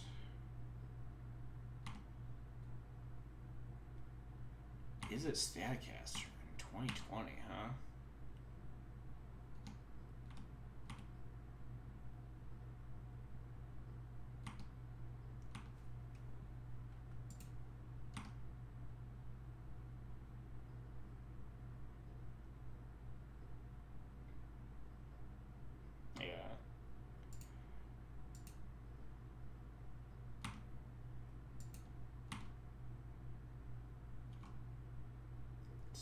Really would be nice for us if we ever drew a land.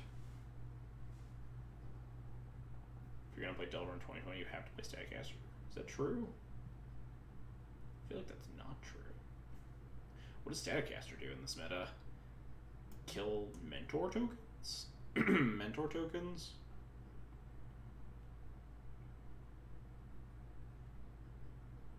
Like, Delver has had a lot of other answers in the past to Mentor tokens.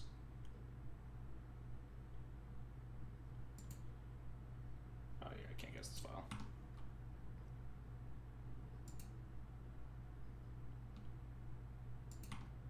I almost don't want to pour them, because if this Battle School gets blown up, then we're just totally up shit creek. But if I like pick up this Battle School, we're still pretty far behind, because we're not anywhere close to casting it. The Staticaster is definitely bad news. We have a lot of draws, but are not finding them.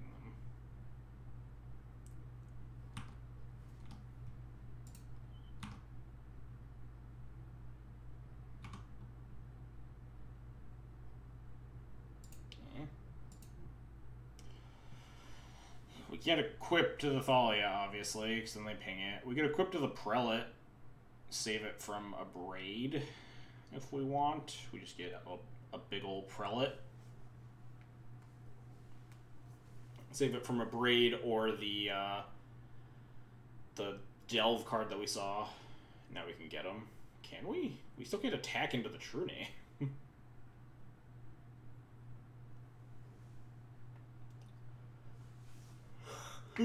We're down like most of the flyers in our deck too, so this True Name is just gonna be exceptionally hard to get through.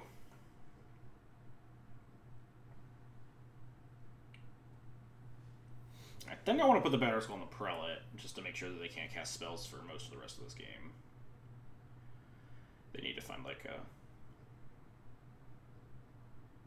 No, we can't everything. Yeah, I don't know what you were talking about getting them. Everything is awful here. I'm going to put this Prelate, this Battle Skull on the Prelate node was good enough. Actually, Staticaster means that Staticaster plus the 5 damage spell still kills the Prelate, which would just be the worst thing in the world, but...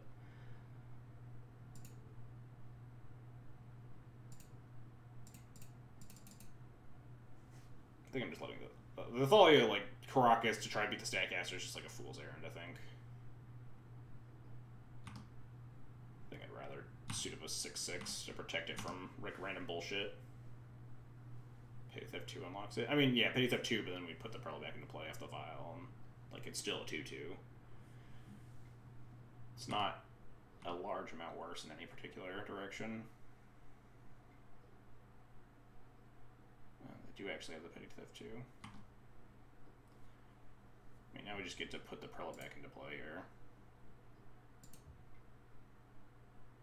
They get to cast like their Brainstorm or whatever. It means our Battle Skull's down, but they still are not attacking with their True Name because unless they found an Abrade or a Sinkhole. There's another Brainstorm? I'm sure, whatever. Still have to put it on one. Like the Petty Theft didn't do anything besides like kill my Germ token essentially. Don't put it in. It's never not going to be ready to die. I was not putting it into. Oh, I can plot the Staticaster, dicks. Yeah, you're right.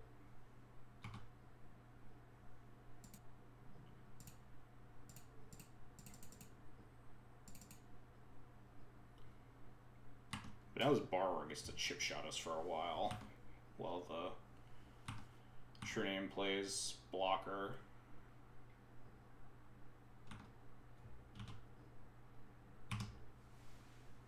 You need to draw, like, a lot of good Magic cards. But if we draw, like, a Flippers or something, I've been, like, punting left and right this game.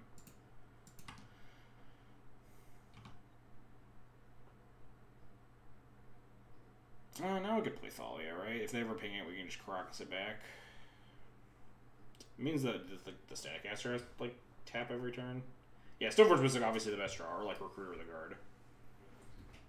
They could have like just a genuine Force of Will at this point, which is something I'm kind of concerned about.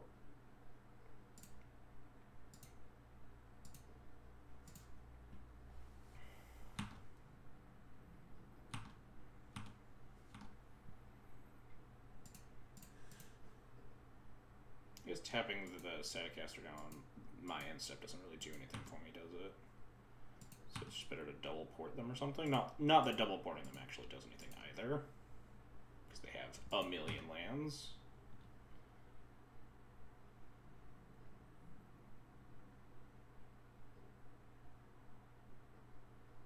Yeah, they need to find like second Abrade or Sinkhole as the most realistic cards that can resolve outside of Force of Wills, which is why I'm worried about a Force of Will. If we draw Sword or Stoneforge. Factory is not super helpful.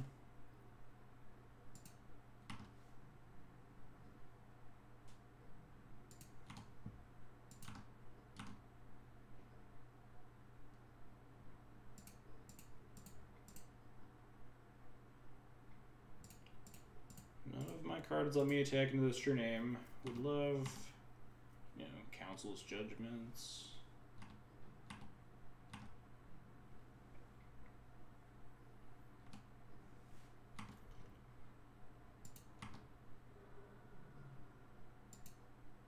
If I draw like a Wisp, I definitely fucked up this game. Ugh, it's all bad. It's all very, very bad.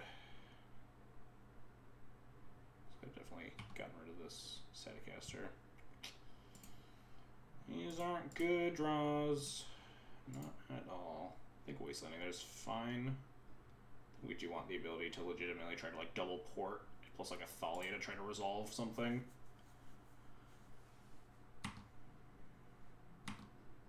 Yeah, looks like we might just fucking eat it to this true name in my exceptionally bad play this game.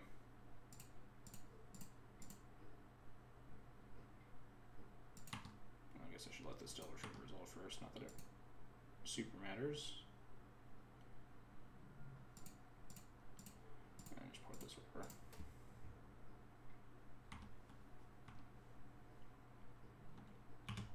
Now we're taking 6 a turn, and we might just be dead unless we top deck Sword of Fire and Ice and they don't have any counter spells. Or Council's Judgment, and they don't have any counter spells.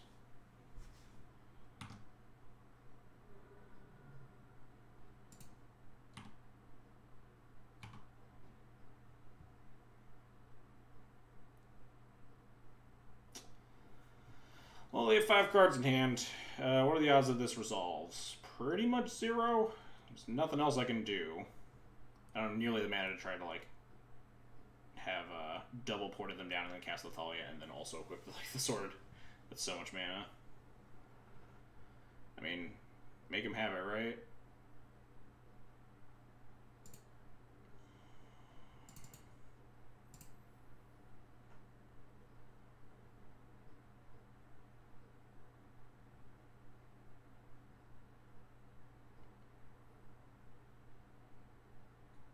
Oh.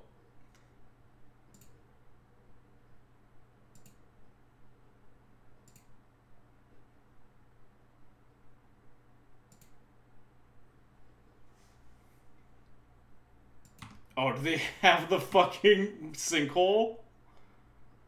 Are you shitting me? God damn it. Christ.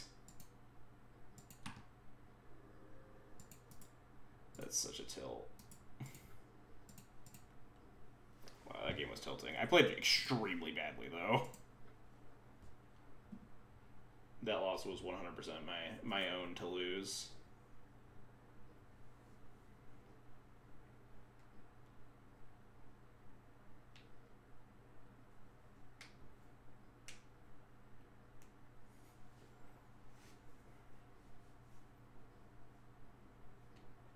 Yeah, definitely off my game today. That was not a good showing, certainly.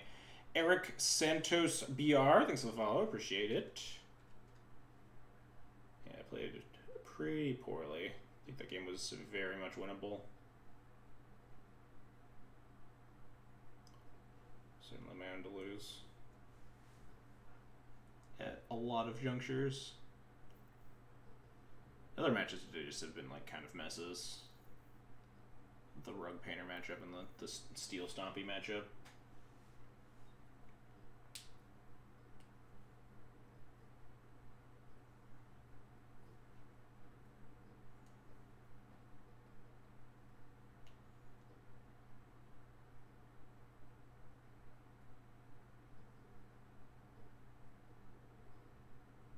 Running out of gas so much with mono weight, it seems. I mean, your card advantage engines are just like Stone Fortune Recruiter. Generally, your top decks just aren't going to be better than a deck like Delvers, and that's kind of your plan to beat them. But sometimes they aren't better. Sometimes your opponent just like draws all of their not 1-drops with your Peloton 1, and then you die. I mean, I also like spewed a bunch of card advantage with like my suboptimal wisping, and then my not using the plow on the whatever it was called, the pingy guy.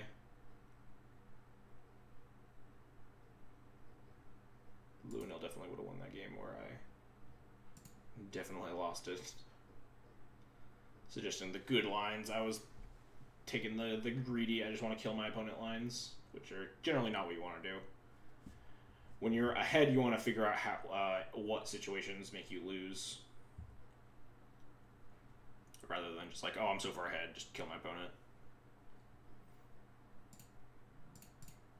You just want to be like, how do I lose this game? And you usually lose this game by the sequence of events my opponent did.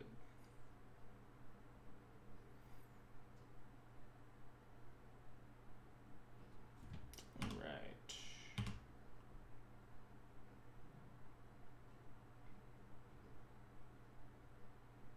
Like, it's easy to complain about, like, opponent having, like, Bolt, Borrower, Abrade, Sinkhole on, like, the final possible turn when we, like, finally draw her out, but, like, it's very good to observe, like, the very obvious mistakes that you make in a game and try to get better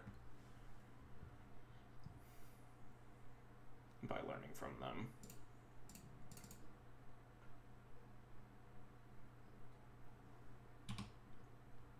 Casting Thalia is a little risky there if they're on, like, blue-red. Like blue-red Delver is like a combo deck, but generally I try to respect the combo decks more. Especially because the remnants of our hand are Stoneforge Plow. Yeah. So we're decent against the Delver decks. We're less decent against Breach, which our opponent is on. I should have played the Crocus, though, because now I don't get to port and hold up the Crocus to protect the Thalia. Oh, dicks. Like, we have to, like, we really do have to port them here. But it means that if they have a Bolt for my Thalia, it really sucks.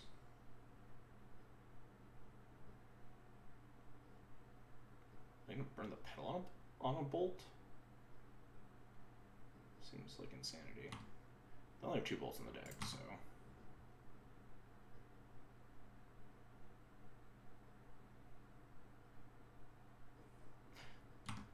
These pauses are making me really nervous. Like, I really want to play this Caracas. I very much feel like my opponent has a Bolt now. Those pauses made me feel really weird about the situation.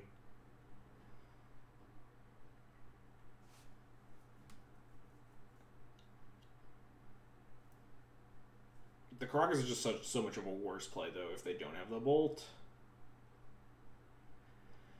Because we don't get to port them.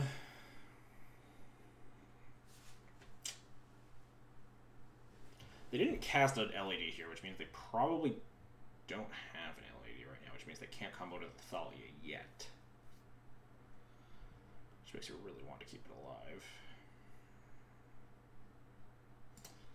Do the coward line.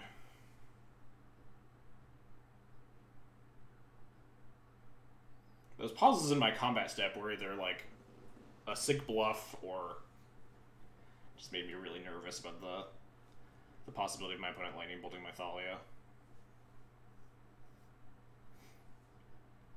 So now if they have the bolt, we can just Crocus the Thalia and put it back on the vial, obviously. And they can't kill us. Which is relevant. Whoa! Suddenly sneak! That's bad. But, yeah, Rashad Port definitely would have helped here. It's pretty hyper-fixated on Breach, but yeah, they definitely just could have been shown until. I assume they have Omniscience. Otherwise, they obviously wouldn't just cast this into my Caracas. So, I guess we go and get a Batter Skull and put it in. Because we could just get like a sword. Sword's pretty good. I mean, we're just dead because they're just gonna like Omniscience and Emrakul me. Yeah, shocker. Wait, no, the port wouldn't have mattered. They have a Lotus Petal,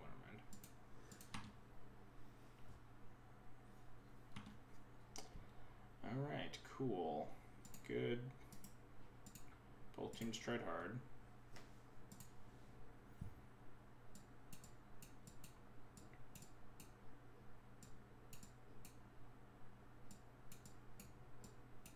Oops. Some number of Cataclysms. Don't even know how good Mind Break or Chant is in this matchup. Let's assess our bad cards first.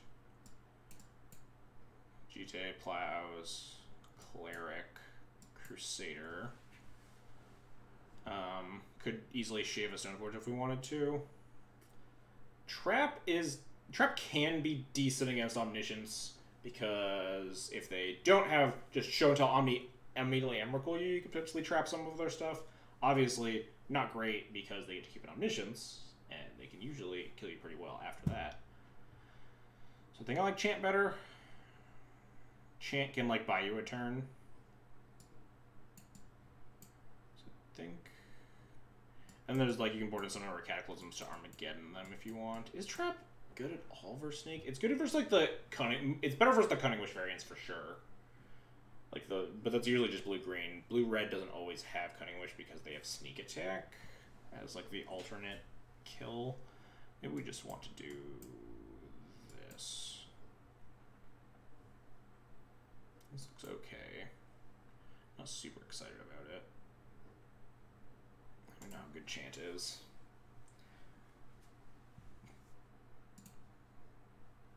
Double Prelate. We can't cast them, but double Prelate, double Mom seems really solid to find another white source, and we have a port in the interim.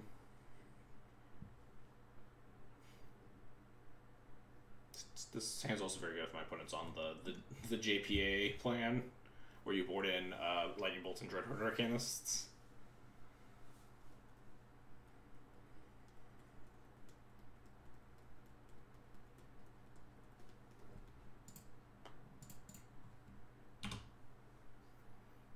Go get a Mom. Alright, we really want to find another white source, which means we're going to draw a Mishra's Factory.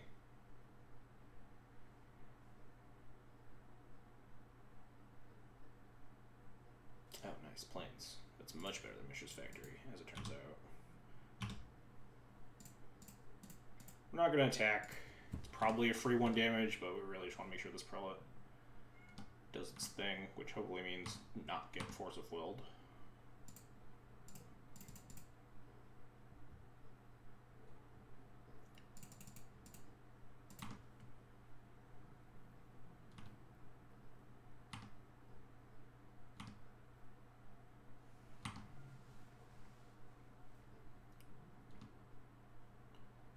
Fetched a Volk, that's nice. Assuming they don't, like, Soul Land Petal me. Oh, they are on the Arcanist plan. Cool. So this other Prelate can go on 1. And that should pretty much lock it up.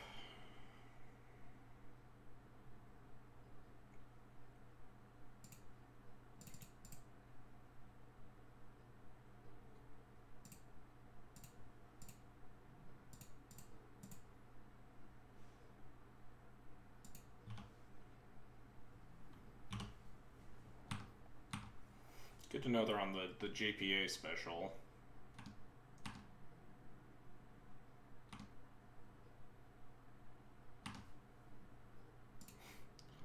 These wastelands are looking pretty good.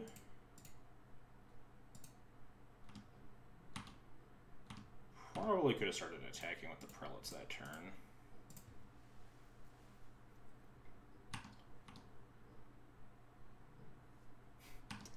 Should keep wastelanding these.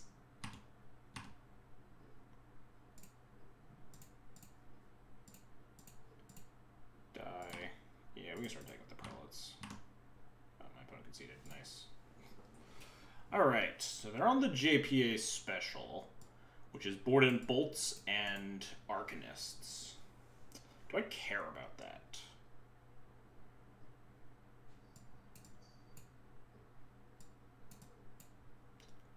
So to beat Arcanist, we have 3 Council's Judgments and a Palace Jailer to try to answer one, in addition to having 3 Sanctum Prelates, which, like, answer it, because we can put it on 1, but it means that we're not stopping, like, their primary combo.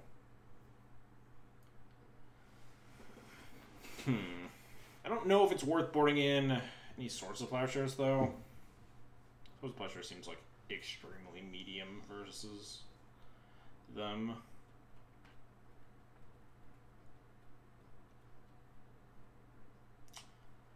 It is really threatening, though, that, like, a turn 2 Arcanist can just definitely just card advantage, run away at the game. They just, like, bolt me out of the game. Do I want, like, Rest in Peace instead of Plow? Rest in Peace does almost the same thing, funnily enough, because it just turns off all the Arcanists. Rest in Peace beats all the Arcanists. Swords of Plowshares only beats 1. They're both pretty bad if they're not on the Arcanist plan.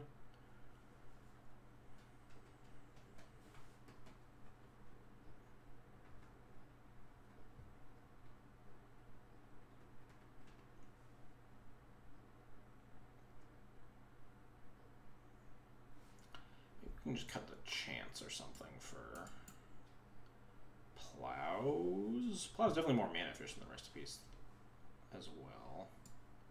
Chant is definitely medium minus in this matchup, certainly.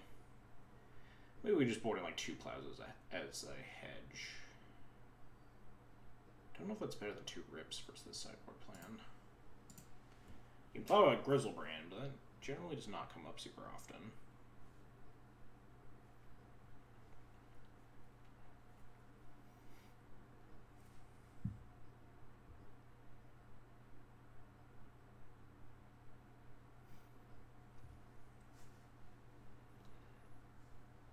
Yeah, we just a very good hand to attack them that game. Double Prelate, double Moms just beats both the Show and Tell plan and the Arcanist plan. And then we just drew a bunch of mana now, so they couldn't get to like the sneak attack stage of the game. It's definitely worked out in our favor.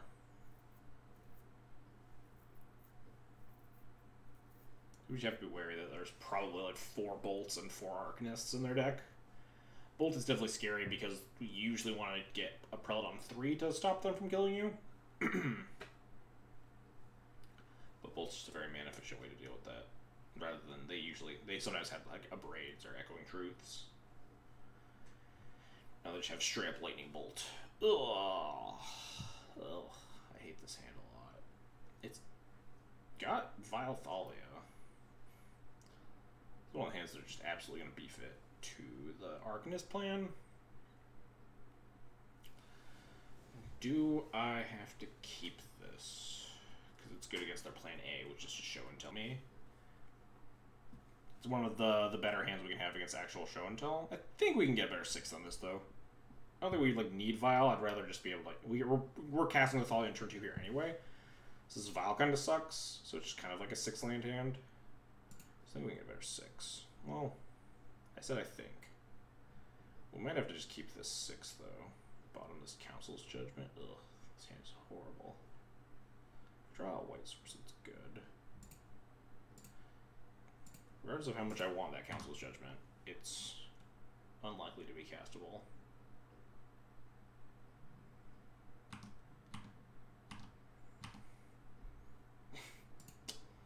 Not exactly what I'm looking for.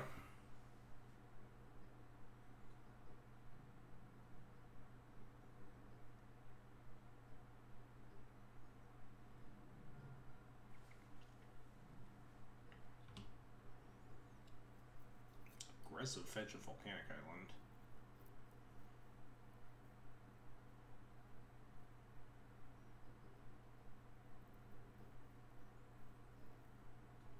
Are we just dying? Looks like we're just dying. What do I put in here that it has the greatest odds of winning me the game?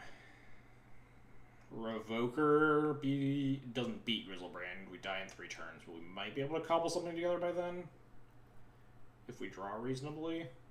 Thalia buys us a turn against Omniscience if they don't have the Emrakul. If they have Omniscience Emrakul, we just die. Recruiter, I think, also doesn't do anything, so I think it's just put in Revoker and hope that they're just putting in a Grizzlebrand, and we can draw to like Caracas or Land plus Plow or something. No, it's an Emrakul. Which means we just need to draw Caracas. Sneak attack.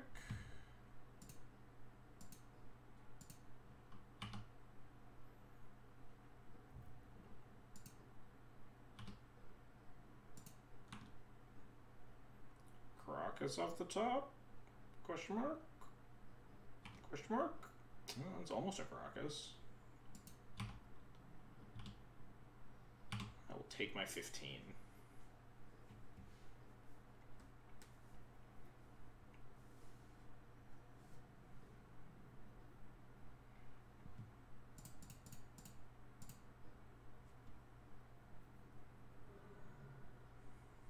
Well, they just like double bolted me.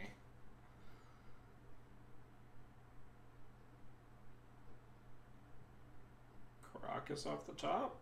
One-time dealer.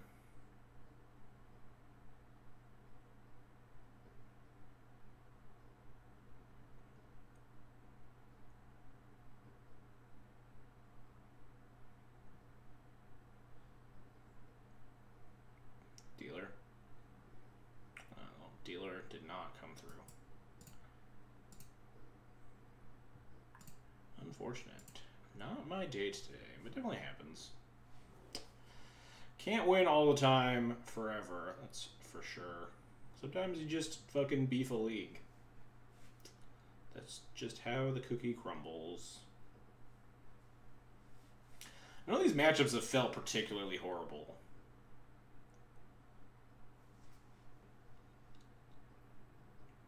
I don't think my sideboarding plans has very much negatively impacted. Like, my sideboard is pretty aggressive towards exactly Breach, which means we have shorn off some of the hate for other decks, but I think my sideboard is actually also better in some of these matchups. Like, I think my matchup against Blue-Red Delver and Sneak and Show are better than they were before with, like, a 1 Prelate, like, 2 Plow build.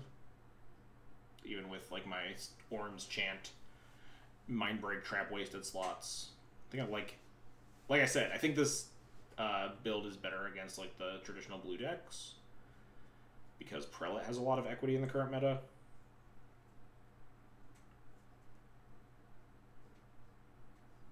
But sometimes your opponent just turn 2 Emrakul's you and you don't have the answer. Or sometimes your opponent turn... What do they do? Turn, like, 3 Omniscience Emrakul me, naturally? No, the Chaos are priority in that game.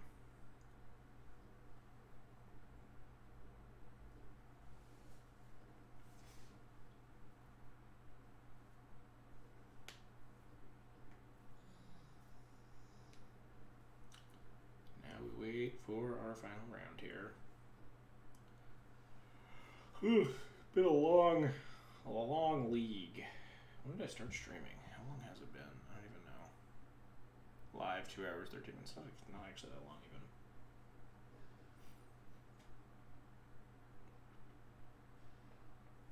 These games have definitely been thinkers though. That game, well, I made the match against Delver a thinker, but definitely had some interesting lines to take.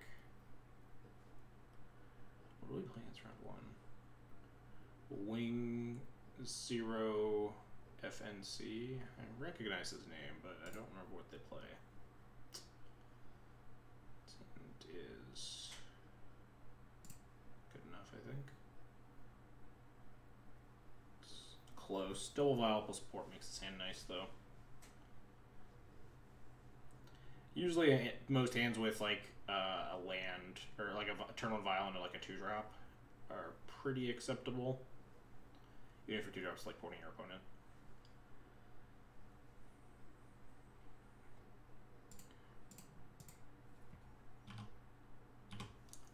What do you play, opponent? Snow-covered Island to go. I think I want to port that. Rather than develop 2nd Vial. If we find a 3rd land, we can develop the 2nd Vial later. Whenever my opponent goes land go without casting a spell, I get nervous. Good brainstorm out of turn here. Sure. Which makes me feel like they're more of a combo deck.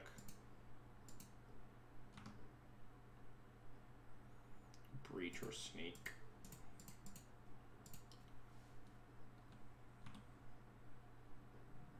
Misty, so not Breach. Could also still be like Blue-Red Delver or something, which is like a weird opener. Let's draw Thalia or a land. Stoneforge is okay. I'll take Stoneforge Mystic. I think I still want to port more than anything.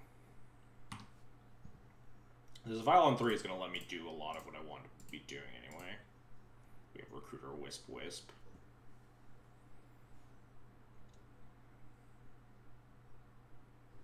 Putting in our Brainstorm here.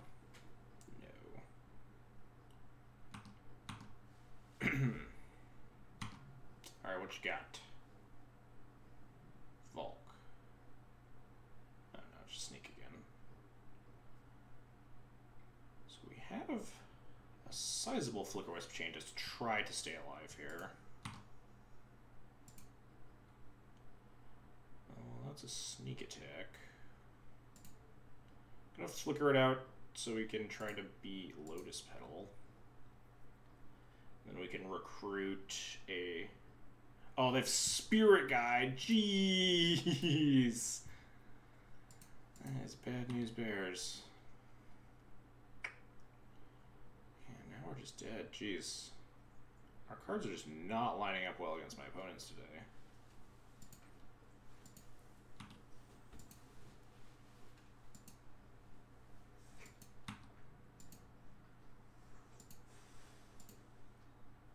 Depending on whether or not putting in the Stoneforge to thin out my deck is worth it. I don't think it is.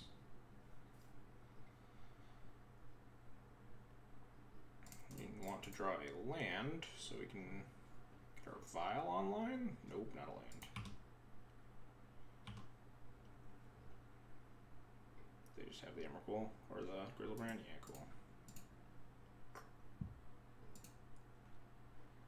Really getting walloped today. I think we board the same plan we did last time before seeing Arcanists.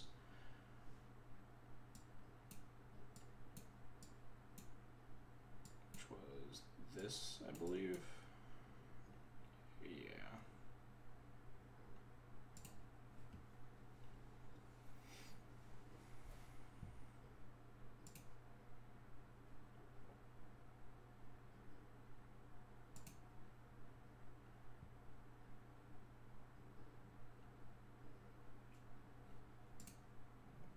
Casting Revoker next turn. Maybe I'm not. Maybe I should play Factory.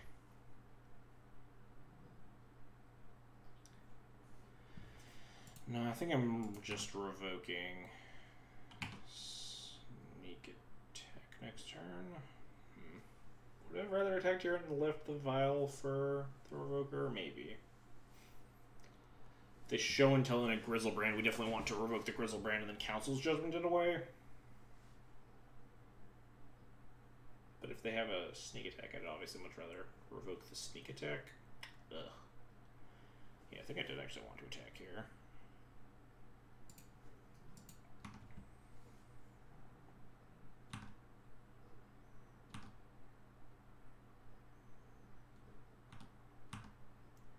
Probably just gonna like Omniscience me here. As they do.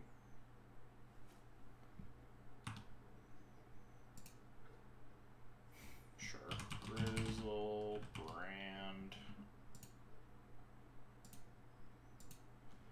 And then they'll just Emrakul me.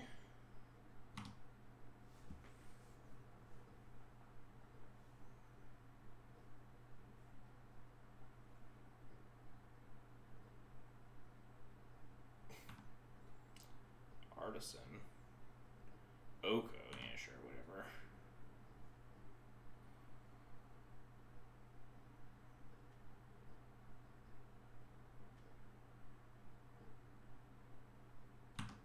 Thanks.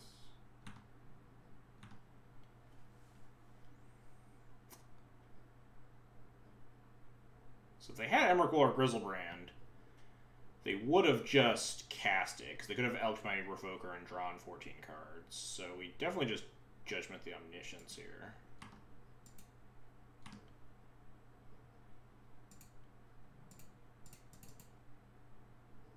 And just deal with this Oko as it goes. Sure, yeah, Forcible. Alright.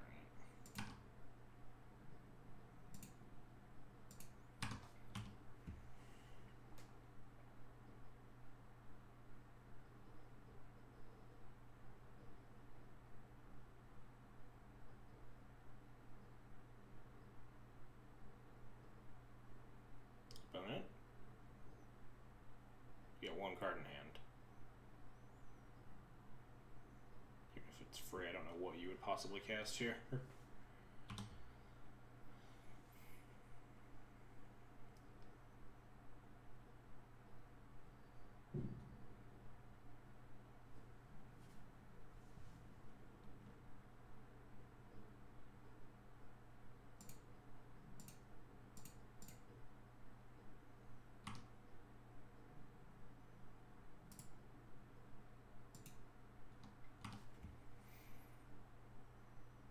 He's going to attempt to clear this Oko.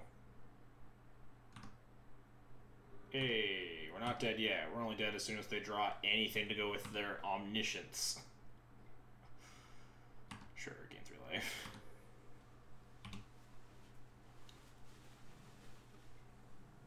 Loot with the Arcanist. No, they wanted to do that at instant speed, probably. No. Okay. Not dead yet. Not dead yet. I think we just take them for 5 to put in this Batter Skull. Well, they might just have another counter in hand.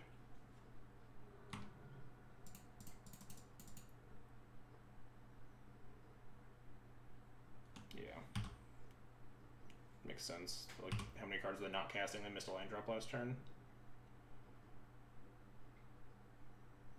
Well, they want to take no damage with Arcanist.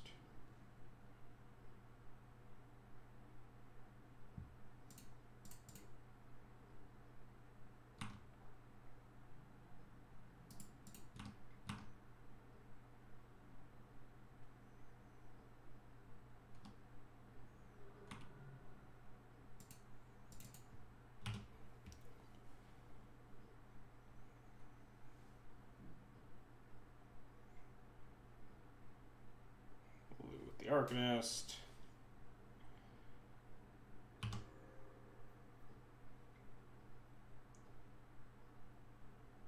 know why they cast that Brainstorm manually, but oh no, they didn't. I haven't thought yet to hope this Brainstorm bricks. I think they should have maybe wanted to activate Arcanist first to see 1 card deeper. If this Brainstorm bricks, they could be in a lot of trouble. Ponder. 2 mana. What's happening?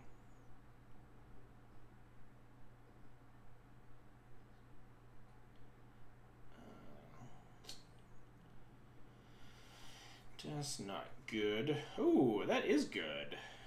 Unfortunately, they still have an Arcane Artisan in play, which is bad.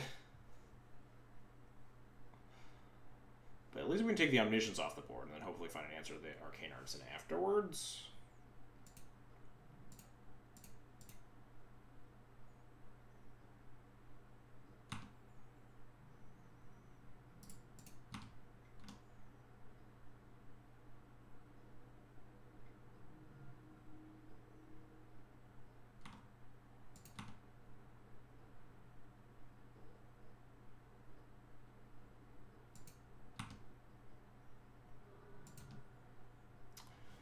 Of note, they are currently Brainstorm locked. So it's possible that Council's Judgmenting the Arcanist gets me further? Because I could... Actually, maybe I should have Council Judgmenting the Arcanist and attacked here. Fuck. Because if they find a Grizzleband or Emrakul, I'm still dying to this Arcanist. Shit. Maybe I fucked up here. It could be a 4 right now, and I would have lethal, and they know the top 2 cards of their deck from Brainstorm. They might have a cantrip, though, and just decided to engineer explosives to stem the bleeding. So if they have another cantrip, they can just get out of the Brainstorm lock, and that's bad. I think, because of the line I've taken now, I think I just have to exile this Omniscience. Oh, there's another Force Will, it doesn't matter.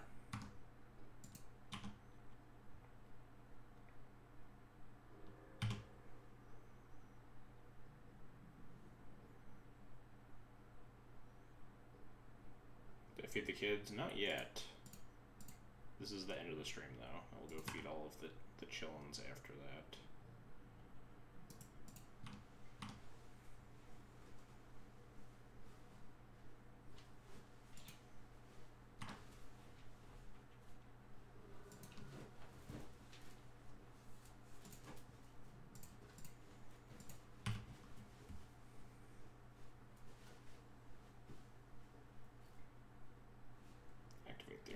Artisan.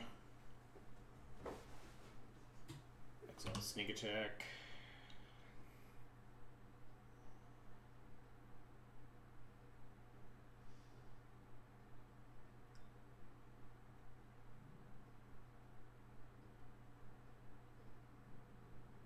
I don't know why they played out their whole hand. Now they can't loot for something. Sanctum Pearl is probably a good draw.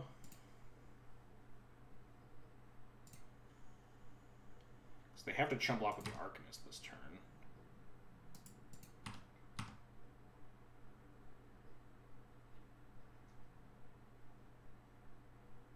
Oh, I keep calling it Arcanist. Artisan, whatever.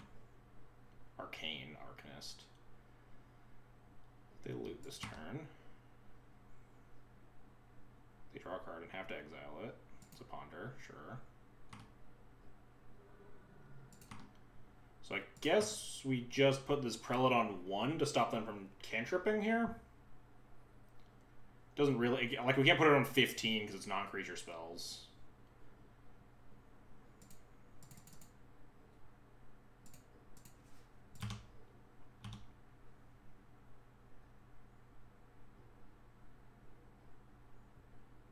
We're not dead to this Emrakul. They have to top deck, like, another Emrakul or something, or like a Grizzlebrand.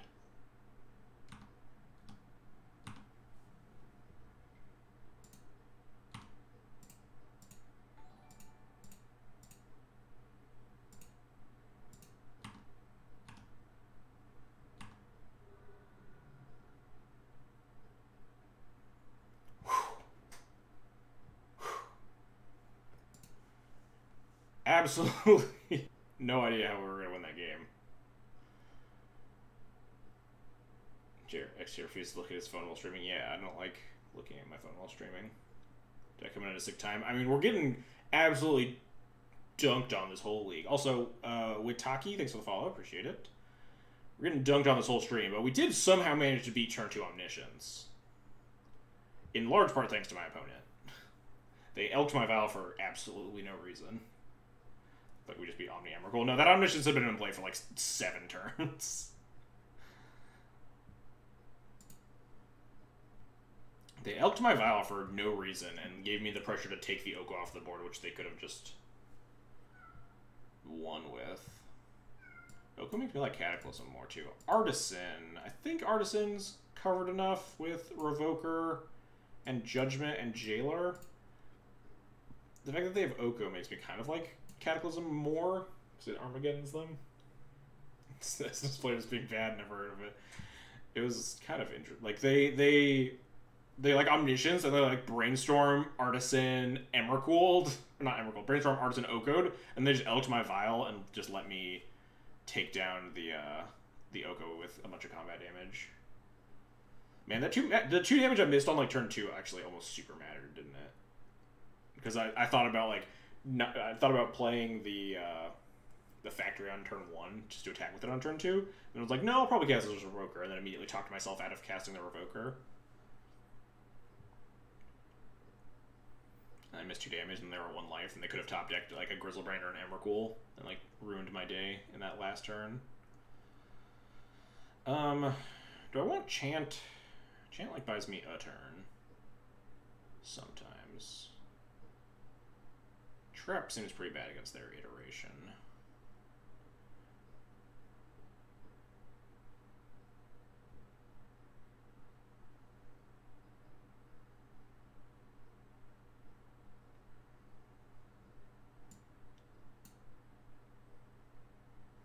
The fact that Oko and Stonehill are both 3-drops is really nice for my triple Prelate plan.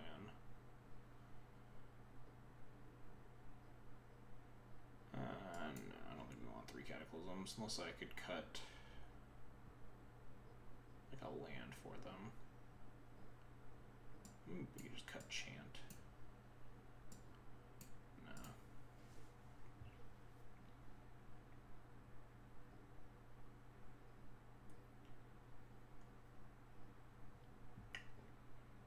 This hand is not exciting. If this hand had an Aether Vial, it definitely would be nice. Having this much mana down is generally pretty good. My opponent's mana base is a little bit shaky because they are splashing green for Oko, I guess. And probably Veil. Revoker is good against Artisan as well, which I kind of like. And Recruiter can make turn 4 Prelate assuming we find a white source, which is a little bit too slow. Yeah. Fair assessment. Basically every single one of your hands that don't have a Vial, you're just like, well, it's gonna be better if we had an Aether Vial in it. Kind of like this hand. think it's just one of the ones that gets like plastered by my opponent just like going for it super fast.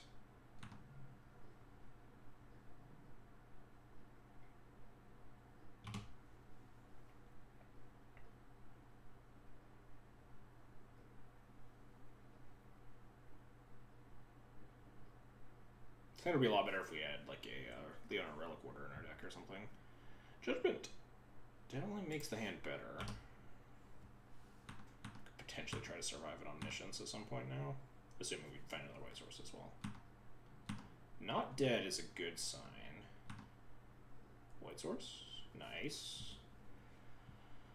So now I think we want to port. Next time we can cast Recruiter and get a Wisp. Or a Prelate. Wisp lets us Judgment and Omniscience if that's happening. I don't think we need to revoke her here. I think we just want to stall my opponent as much as possible. It's a little trickier because if we get a Wisp, then we don't have the Prelate. I mean, it kind of depends on what my opponent's going to do here. Ooh. Could potentially Wasteland's Volk. Oh, they missed a land drop? Oh, yeah, we're just going to Wasteland's Volk. I don't know why they fetched there. Let's just mana deny them. Getcha.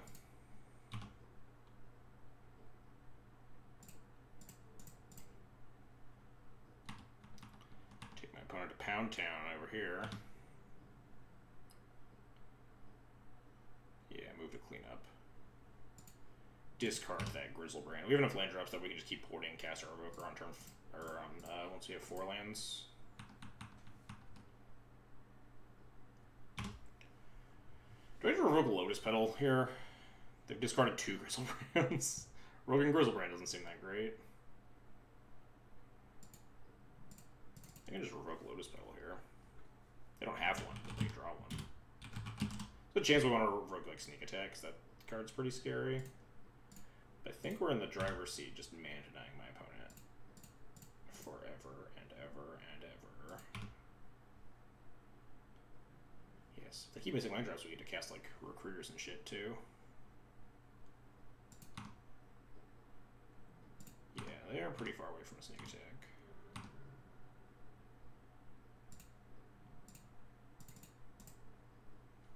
I think I just want to go get Prelate. We can just put the Prelate on 1. Turn off all their cantrips and stuff. We can go get another Prelate later, put it on 3. Yeah, this game's over. You might want to start discarding your 1-drops opponent. Nice Blood Moon.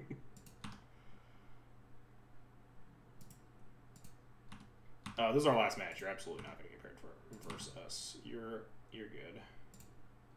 Play my Caracas for safety. You never know.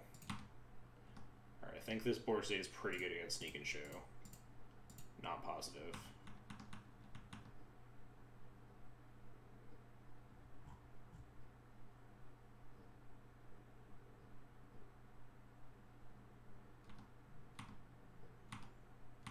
They're not giving up.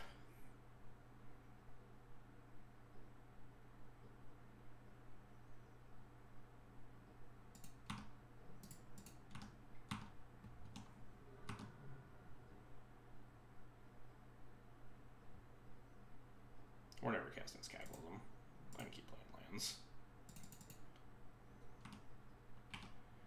We have 2, 4, 5, 6, so getting a Thalia just means that we have lethal. And it means that they just really can't cast anything ever.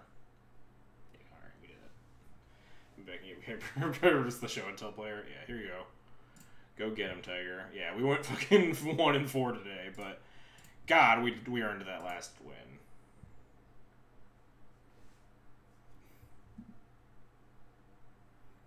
Yeah, I played pretty poorly in the Blue-Red Delver matchup. I think I could have definitely won that. But we played for some nonsense, and then we got sneak and showed. We're not running very hot today. I don't think it was like a lot of the deck looking particularly bad. Alpha Strike, thanks for the follow, appreciate it. I don't know why I didn't hear the notification. Usually there's a noise. Yeah. I was not on my A game, certainly. And then we also kind of got dunked sometimes. Some top deck Okos or like turn 2 Emrakul's, Omnisciences, and stuff. That's just kind of the life you live sometimes. Played against, what, Sneak, Steel Stompy, Rug, Painter, and Blue-Red Delver. I do like this deck, this iteration of the deck versus like Sneak and Blue-Red more than... Like, I talked about that at the end of round 4 when I was trying to convince chat that I wasn't bad after losing 4 matches in a row. But, like, against Blue-Red Delver and Sneak and Show, like, we're playing 3 Prelates. This is one of the best configurations against Sneak that I've been playing for a while. And just coincidental, because Prelate's good against Breach, but... Like, we only have 2 chance, the other one's a path, but yeah. The problem is this might be, like, overboarding for Breach. We played against, like, Sneak twice, and these cards look pretty stupid in that matchup. You just make your deck to only beat Breach. Like I keep saying, this configuration is good against a lot of things right now because like the blue decks are very, very strong and the Thalia decks are very, very not strong right now. We're pretty weak in the Thalia mirrors. I guess I'll go over it again before I sign off here because why not? So because we have 6 bad cards in like Thalia mirrors, double prelate, double prelate, 4 Thalias, and we only really have 4 cards to bring in versus like Thalia mirrors between Path and Judgment. But I'm making the conscious decision that people are going to be on these decks less, and that hopefully we can leverage, like, we can have a couple bad cards in our deck still and leverage play skill and the fact that the mirror's a shit show anyway in order to try to beat those matchups. But, like, this deck this iteration feels good against a lot of the combo decks. Like, you're really good against Storm because your hate is Chant and Trap, so you're good against, like it's a lot better versus Breach and just, like, Tess and stuff. We're good against Sneak because we have 3 Sanctum Prelates, which is, like, one of the best cards you can have against the Show and Tell decks. I think we're good against most of the Chalice decks just by virtue of being Death and Taxes.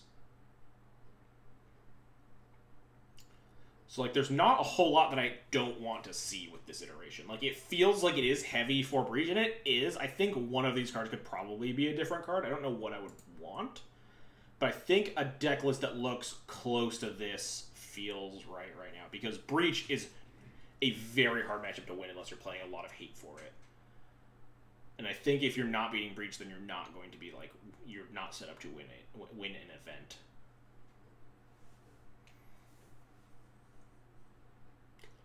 But anyway, that's my... I'll get off my soapbox here and go host someone now.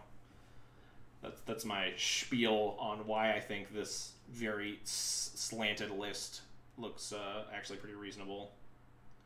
Yeah, exactly. That's basically what I keep saying. You're not going to win a tournament if you have a bad Breach matchup and your plan is to dodge it. And then the counter argument is always, well, if you're stilting your decks, if you're sliding your decks so much to beat Breach, then aren't you giving up a bunch of equity in other matchups? And I legitimately don't think you're giving up equity with this deck list, except for when you play like fair non-blue creature deck mirrors, like against the Mirror or against Maverick or something. Yeah. We're all giving up equity by not playing Breach. You're not wrong. Alright, let's find someone to host. Twitch.tv. Who's playing Legacy? Is anyone playing Legacy?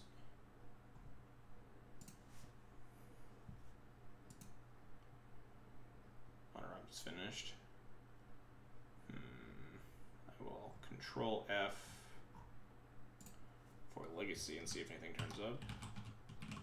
But there's someone else. Oh, it is Rich Cali. Oh yeah, this is the guy that beat the shit out of me. The Blue-Red Delver player that dunked on me. Oh, here he is losing to Death and Taxes. Justice. I can never beat that guy. Yeah, I played bad. He also, like, drew very well and played very well, and I did not play well, so it didn't work out. He's a very good player. He's, like, he got into the championships. He's got the championship icon. Anyway, we'll go stay.